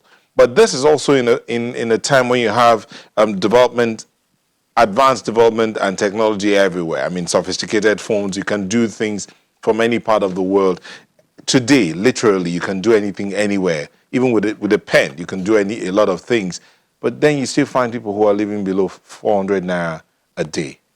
How difficult would that be? Or what's the quickest way to get these people out of that kind of position? Nyanta, it's called an all-hands-on-deck approach. We need to orient and reorient ourselves. Okay, fine. So you've defined who a Nigerian should be, what a Nigerian should be like. You need to have shelter, this kind of shelter. You need to have running water. You need to have access to this. Okay, so if we define that, and you come down to saying, let's deal with poverty, as coming from your question, I'll tell you that what we think of is important. We need to, it's not just the police that needs reorientation. As a nation, we need to be reoriented. These two gentlemen who started Paystack have gotten someone to look and see the value they are creating and bought over their company for $200 million. Let's just say they bought it for several billions of naira. Why did that happen? How did that happen? What made it possible? These gentlemen saw an opportunity and they opened their minds to the possibility of what they could do and what could be done. And in the challenges that we have as a nation in the payment systems, they decided to solve it. So one is that we must begin to see our problems as the road to our solution and our getting out of poverty. That's one. Secondly, we also need to begin to think of possibilities in a different way. I'll put it this way. We have received aid and grants for years and for decades. Where has that led us to? It has led us to believe that if I don't get help from somebody outside of Nigeria, then I cannot do much. And that is not true. Because what has gone out of Nigeria in terms of raw materials, in terms of human resources, is much more than what we're earning. I'll put it this way.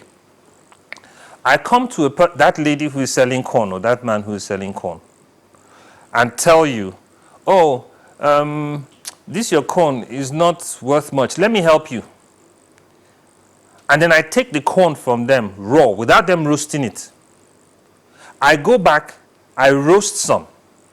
I turn some into powder for them to make pap or whatever and bring it back to them and sell it to them. And say, I took your corn, I helped you, I gave you 10 naira. But now I have converted that corn to roasted corn, to pap. I've done several things with it and brought to feed for their chickens and now started selling it to them. Who is the poor person? The person who had corn was not poor because they had corn. They were poor because they didn't know what to do with it. And that's where orientation comes in. So when I say all hands on deck, that means at school level, at family level, local government level, National Orientation Agency, we need to begin to tell ourselves, this is what is possible. This is what you can do with what you have. Collins, can we just from there, Nyota? We would come back to this point of the reorientation, what we can do and what we should be doing, where the man that has a corn understands that he can do a lot more, or even at that, where his neighbor who's seeing him with the corn can also think about, I can roast it for him, and both of us can share the profit after the roasting. But we'll look at that when we come back from this break. Thank you for staying with us. Collins Nwosu, we're talking about the need for reorientation. Our system is so used to me, myself, and I, or soulpreneurship. So it's just about me, what I have, and what I can do with it, and what I can achieve with it. But how about we begin to look at networks, connections? Instead of selling my corn to you, who takes it away to turn to pap, to roast, and to turn to animal feed, I connect with this other person who can help me roast. I know there's a chain. We create a chain around us. At the end of the day, all of us are benefiting. Is that the way we should be thinking? It's important we think that way, Nyota. I will borrow from what's happening right now.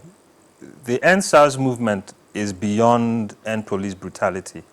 It's actually a deep outcry for correction and for connection, for recognition. To say that, look, you, the police officer, we are together in this. We are in this country together. So if you're not being treated right, you're not treating me right. And that's the impact we're seeing. So I cannot operate in isolation. You, who is meant to be providing policies for us, and you who is supposed to be dealing with us from providing the enabling environment, so to speak, you need to recognize that if you provide it, then I will be more productive. If I'm more productive, you have more taxes to do the things that need to be done. We will not be complaining about a lot of things. So that synergy is important. That networking is important. I can't do it alone. So still talking about the corn, it was interesting that after we spoke about corn, the interswitch example was still about corn. And they talked about the payment solution. So if I have produced what I'm producing, how would somebody pay for it? How would somebody see it? Then what would be the law or the legislation that says this is how I can maybe export it and get the support that I require in order to push it out there. We've heard other guests on the show talk about food standards, phytosanitary standards and all of that. Nyota, we have to look at it as in a holistic manner, from government to local government, from public sector to private sector. So it's no longer talking about one thing. It's talking about the human being. I need a house. So if I'm living in a house and there's a farm in my backyard, I produce whatever I'm producing. There's a processing center in my estate. I take everything to the processing center and they process it. That's energy. But then there's the road to carry it out. And there's the petrol to fuel the car. So then there's the security to protect us, to make sure that these things don't go bad. And then there's internet or wireless connections for me to be able to call the people that are going to buy from me. And then the world can see what we're selling. So networks are important. We cannot deal with this without networks. Networks and networking are key. And as I said, a holistic approach. So we must start breaking down the silos. Already in the world, there's what's called servitization and servicification. Those two things mean that the barrier or the lines between industries are being broken. So somebody is producing a photocopier, for instance, and bringing the photocopier to you and saying, the number of copies you make is what I will charge you on. So the person is no longer providing a product or a service. Somebody is saying, I am farming, but I'm a transport company, but I will move all your farm produce for you. Pay me when you sell. There's a synergy that is being created, and that's what we need to expand upon. So these opportunities have to be dealt with. These opportunities have to be leveraged upon. And I said that the opportunities come from the problems we have. The problems we have are actually where the opportunity lies. So when we see them, we start dealing with them. Housing, deal with it. Agriculture, deal with it. Storage, deal with it. Wastage, deal with it. Security, deal with it.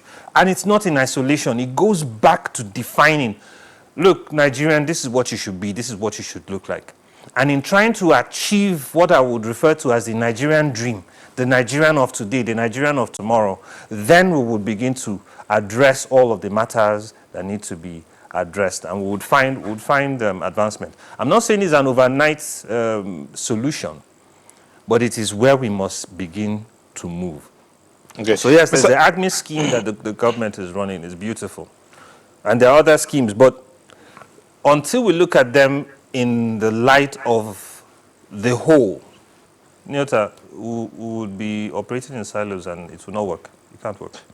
Mr. Agbabu, apparently the End SARS movement is actually creeping into every other facet of our life. Collins has managed to squeeze it into the Poverty Eradication Day commemoration today. Do you think it's also part of what is needed to be done to end poverty in this country?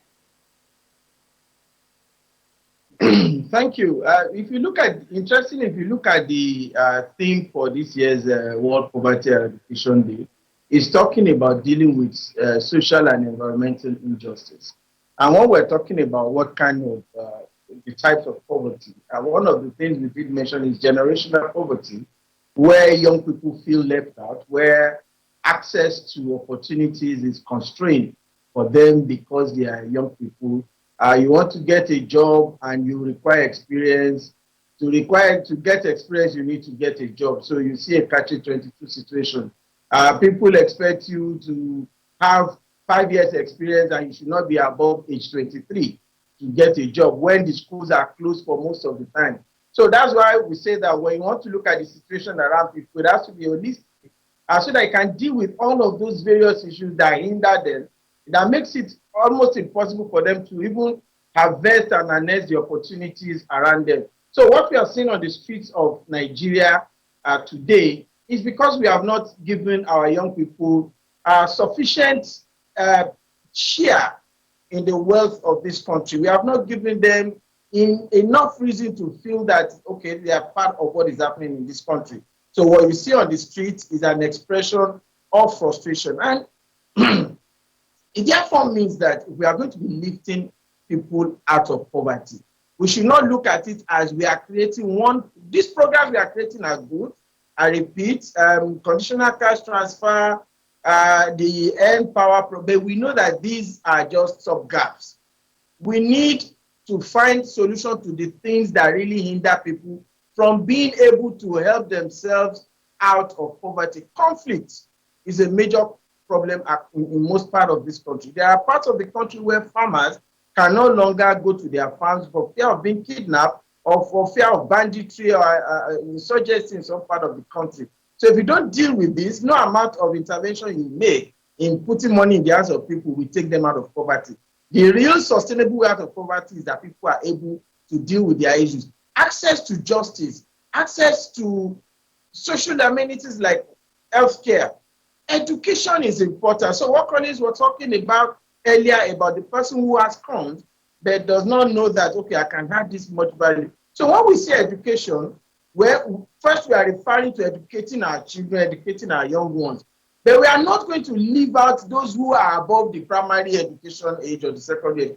Even people who are already elderly, but who are still active in production.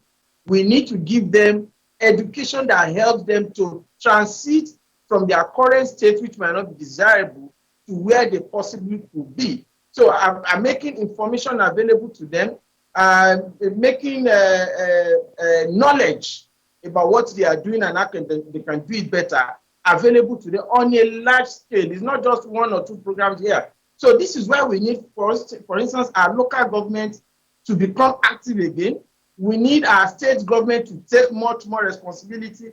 And we need the federal government to support this with appropriate policy and funding as the case may be.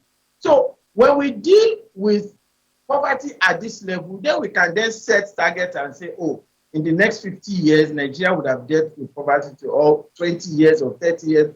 All of these goals that we set become meaningless if we are just thinking of, okay, government is going to spend about 2 trillion to put money in the hands. These are part of it, but they cannot take people out of poverty unless you solve the issues around them, unless you take care of those things that push them back into poverty, unless you make young people see opportunity, give them room for expression.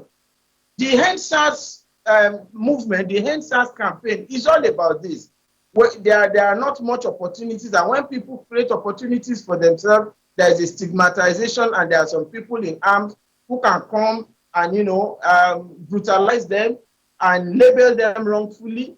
We know that indeed there are bad heads in the society, whether in the police or among our young people, but you cannot do a generalization. So, for instance, the Nigerian police is feeling it now. Everybody is against the police, whereas it's not all of the police that have been bad.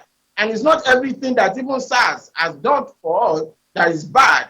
But the fact that we feel so much, the ones that they did wrongfully, this is why. So the same way they generalize youth when they go after them for dressing in a certain way or for having some measure of comfort. So, to deal with poverty in a country like Nigeria, it has to be holistic. And another important part of it which Nigeria needs to deal with is the environmental and social injustices. The biggest driver of poverty in Nigeria is inequality. Actually, across the world, the Oxfam report on poverty keep insisting that 1% of the world population has more money than 6.9 billion people. And that is a problem for the world to deal with. When you step it down to a country like Nigeria, every day we have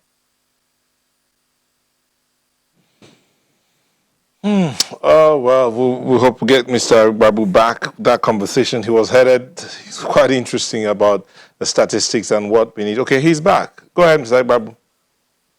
Yeah, sorry, there was a call coming in. So what I was Okay. trying to say is that in a country like Nigeria, you have new people coming into millions that is not hinged on production.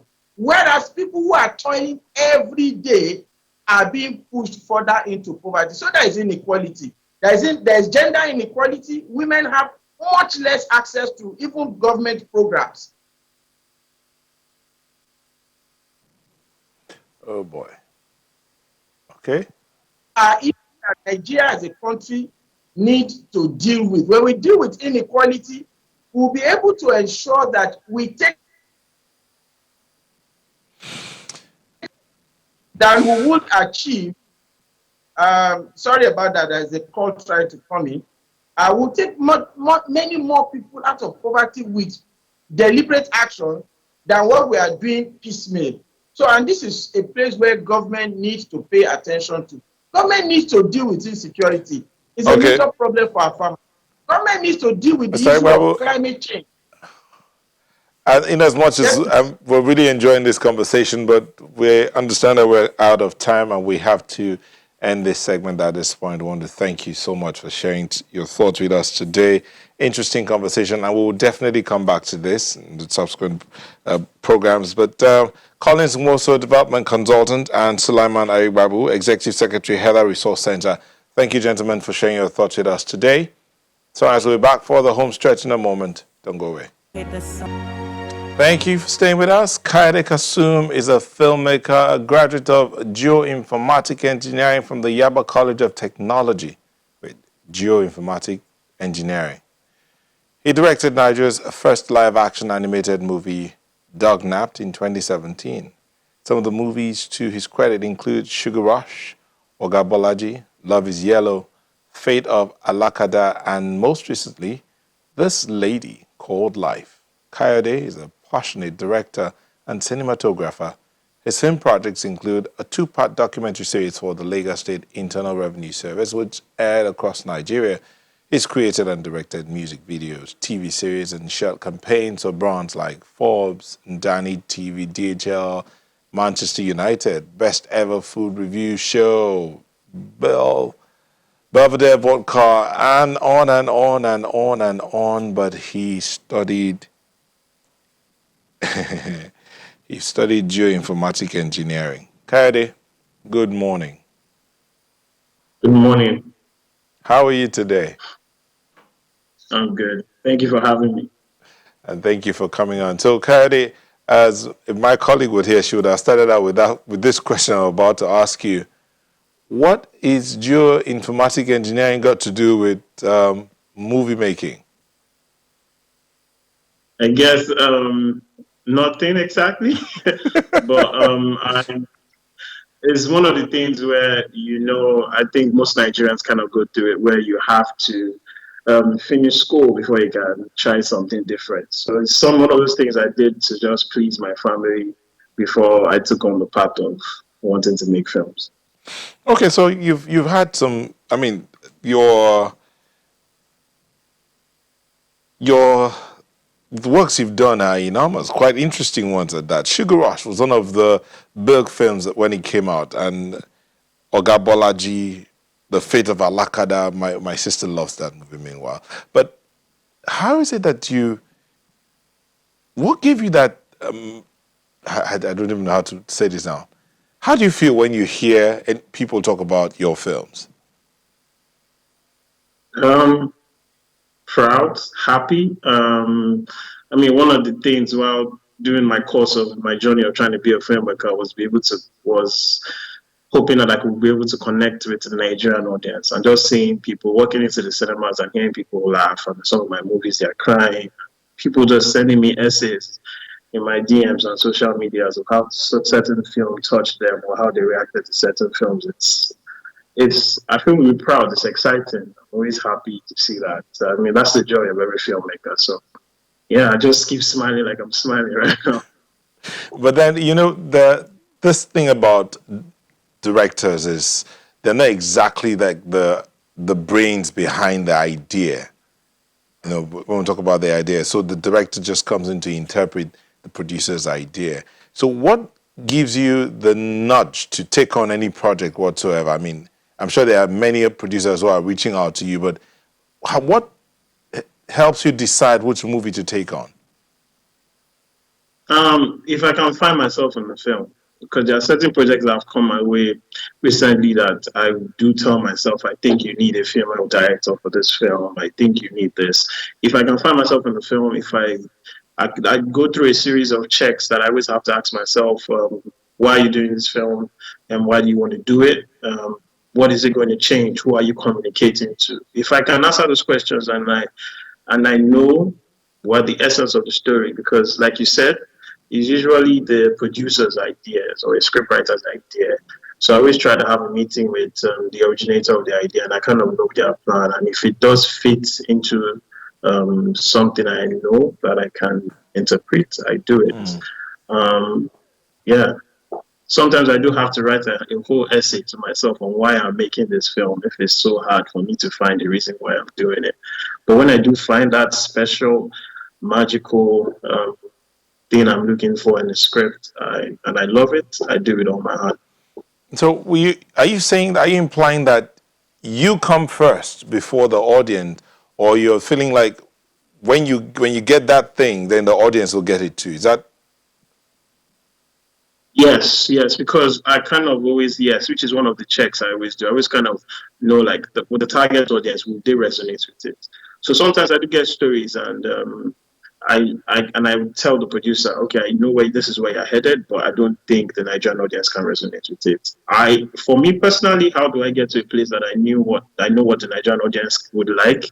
I have done a couple of projects that have failed, and I have also watched a couple of projects that have been successful, and I have found a way to find myself and just know the pain points of what I think the Nigerian audience is looking for, what the African audience is looking for, and sometimes the international audience.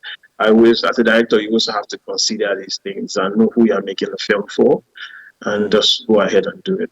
Which is why if you see projects, Sugar Rush is so different from Fate of Alakada, because I know what we're trying to do and who we're trying to target. Many times during interviews, we focus on the good, the beautiful, the exciting, the accomplishment. But let's take a moment and step back and tell us about your worst film, that one that knocked you off balance, as in you were like, I am finished. Tell us about that. How did you feel? And would you want to mention that film? Okay, so it's just something I do not call it my worst film. I would say it's a film that I learned from. So I'm not gonna call it a failure, but I'll call it a success in terms of that really stirred me to the direction of me finding myself as a filmmaker. It was my first film. I was very ambitious. It's a film about a talking dog. And in my head, it was the greatest thing at the moment. It did have mixed reviews. A couple of people liked it. A couple of people did not like it. It's titled Dog Naps. But what making that film did for me was just show how brave I was in chasing my ideas and not being scared of it. And also just getting the audience's reactions from it just let me know where I was headed as a filmmaker. That film, Dog Nap, released in cinemas in 2017, changed my whole perspective about filmmaking. And I'm happy for what the film did for me, and I'm happy for where I am now and where I'm headed. No, so if you've learned from that, it was an animated film. Are you looking at another animated movie, or you're done with animated films? I am. I'm looking forward to it. I am looking forward to it. Since I do know the elements, we've had a couple of successes that I'm proud of, and it's something that I'm willing to try again. But this time with a different context, a different story, and we're hoping the Nigerian audience like it. Tell us Hoping the that world one. likes it. Tell us that one movie you'd want to do again as it is. You've released it, but you want to do it again as it is. You're so excited about it. Which one would that be? That would be This Lady Called Life. It's out in cinemas already. I love it. I like just seeing the reactions of people, how it's inspired them, because it's a movie that is very relatable to the situations in Nigeria now, and it's a movie that talks about limitations in the country and chasing your dreams, and just the reactions that we've been getting from that film. I love it. I want to do it again. Maybe try and change a couple of things. It's one film as a filmmaker, and as you know, too, as a creative, there's just one project that touches your heart, that really speaks with your voice that you love so much. Indeed. It's this. Indeed. So you've worked with some of the biggest names, and you've worked in different locations. But what one location in Nigeria that you would want to go back to, or you're looking to work in, would be? I would like to shoot something in the north. It's a big idea. It's a big dream that I've always had, like wanting to shoot something in the north. I'm hoping that day will come, and it's something I really look forward to in terms of the scenery, shooting in desert-like situations. It's something I really look forward to. I've shot most of my productions in Lagos and Ibadan. I can't wait to explore the rest of Nigeria and also the world. So are you looking to do more action-related films, or you like the drama? I'm looking forward to something that will have a fusion of both. But I love it, man. I'm looking for something that have a fusion of both comedy, drama. I think recently people have kind of been tagging me as a comedy actor, but I'm really happy for the projects that I have coming out soon because they're not comedy or action themed projects. I can't wait for people to see what they think about it. But they're projects I'm really proud of. You shot Oga Bolaji in Nigeria and the US, right? Yeah, no, I shot Ogabolaji in Nigeria. It is screened in theaters in the US, around the world, around Africa too. Ogabolaji is a tale of a retired 40-year-old musician, and it's just something like This Lady Called Life too. It just talks about the Nigerian situation. Ogabolaji was a film about a man who had accepted failure, and the beauty in that film is how he finds himself in the chaos that's Lagos. So these stories you tell, beyond them going out to the cinemas and impacting lives, what do you hope to achieve? Would you be looking at them as classics in the next 20, 30, 40 years? Are you picturing them in that light? I think nobody really sets out to make a classic. But if they are classics, I'll be jumping and I'll be so proud of my works and my catalog. But I do make these films let me just say, I do see film as my ministry, and I do make films to inspire people to open up. I mean, we live in a country, I'm sorry, I hope it doesn't go dark, but we live in a country with so much limitations, and I grew up chasing my dreams through these limitations. And sometimes in the past, I wish there was somebody to talk to me about just maneuvering my way into the light. And that's what I do these films for, letting people know that I can relate with whatever struggles they're going through. And in a way, just find a way to put a little bit of jokes and romance here and there. and just create a magical world, a world that you will watch on screen and wish, and just somehow you can relate to it and wish you were that person. If I can put, I always tell my colleagues and my partners that if I make a film that changes one person's life, just one person, I've done a great job.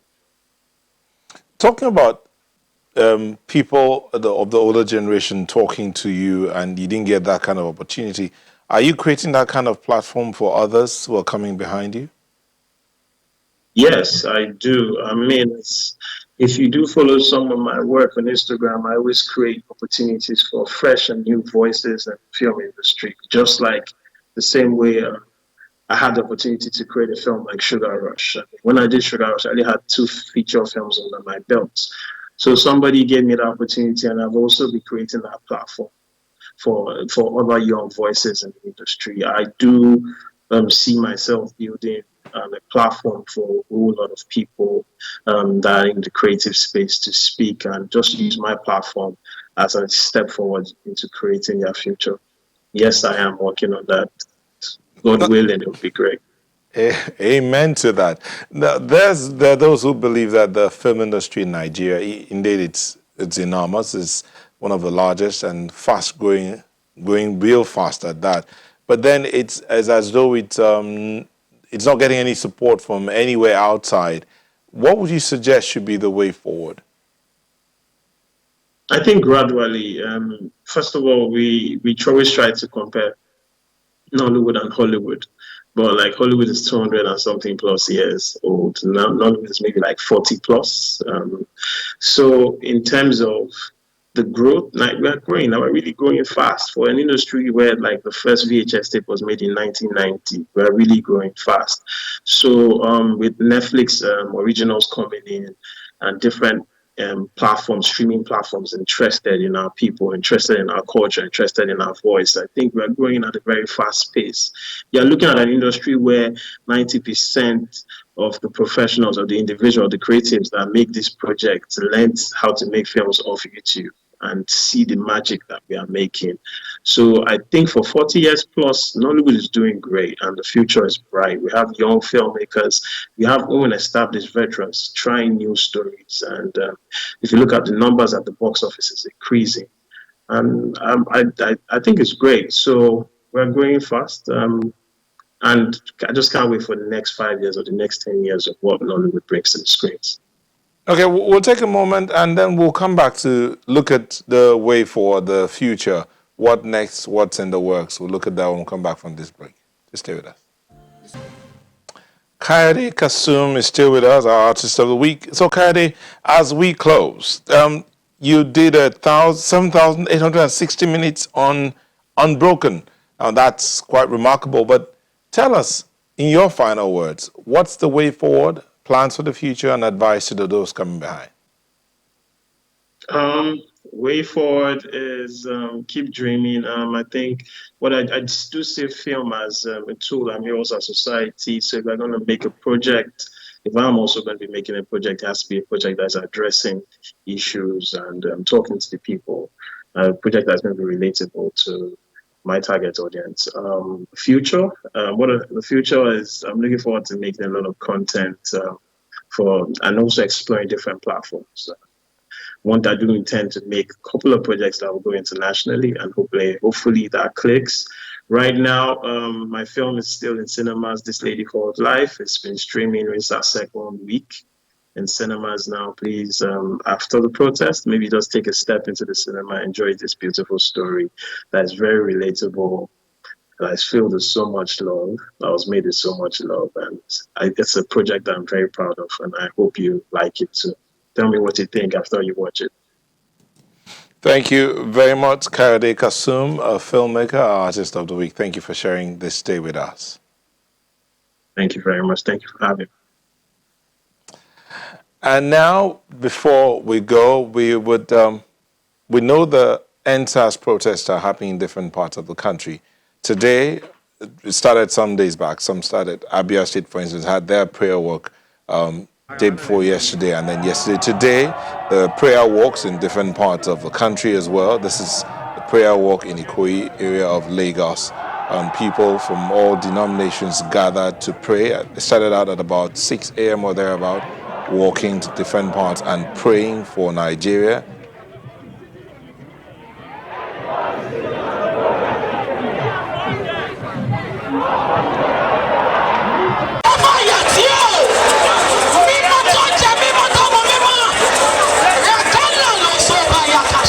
And this is in Ogun State. They're about Imo State rather. Another prayer walk. People see there, no biases, no denomination, all praying.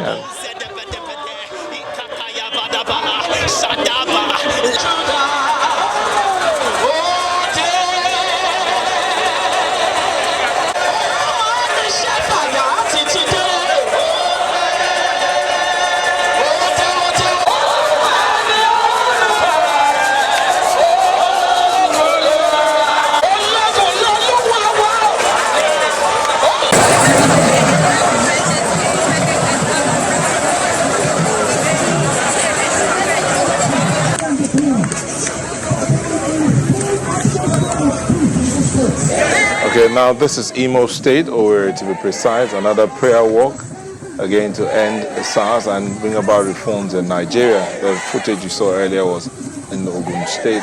This is Imo State. You are Yahweh.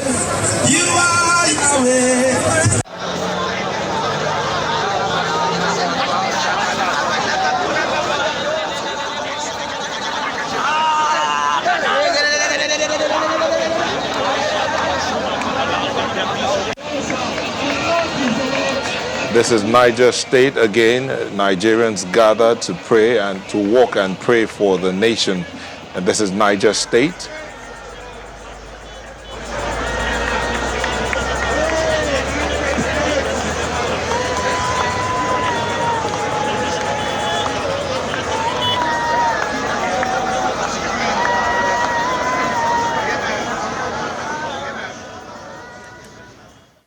The prayer walks are happening across the nation. It began 2 days ago and they're continuing in different states and around the world as well. Prayer walks for Nigeria and the End Police Brutality campaign. It's happening and we'll keep you updated as we go along, as we get them and as our reporters bring them in. We'll let you see what's happening. We'll let you hear the prayers and encourage you to join in the prayers for the peace and growth and promotion in Nigeria. Thank you so much for letting us be a part of your morning. I'm Neo Taigwe. Have yourself a good day.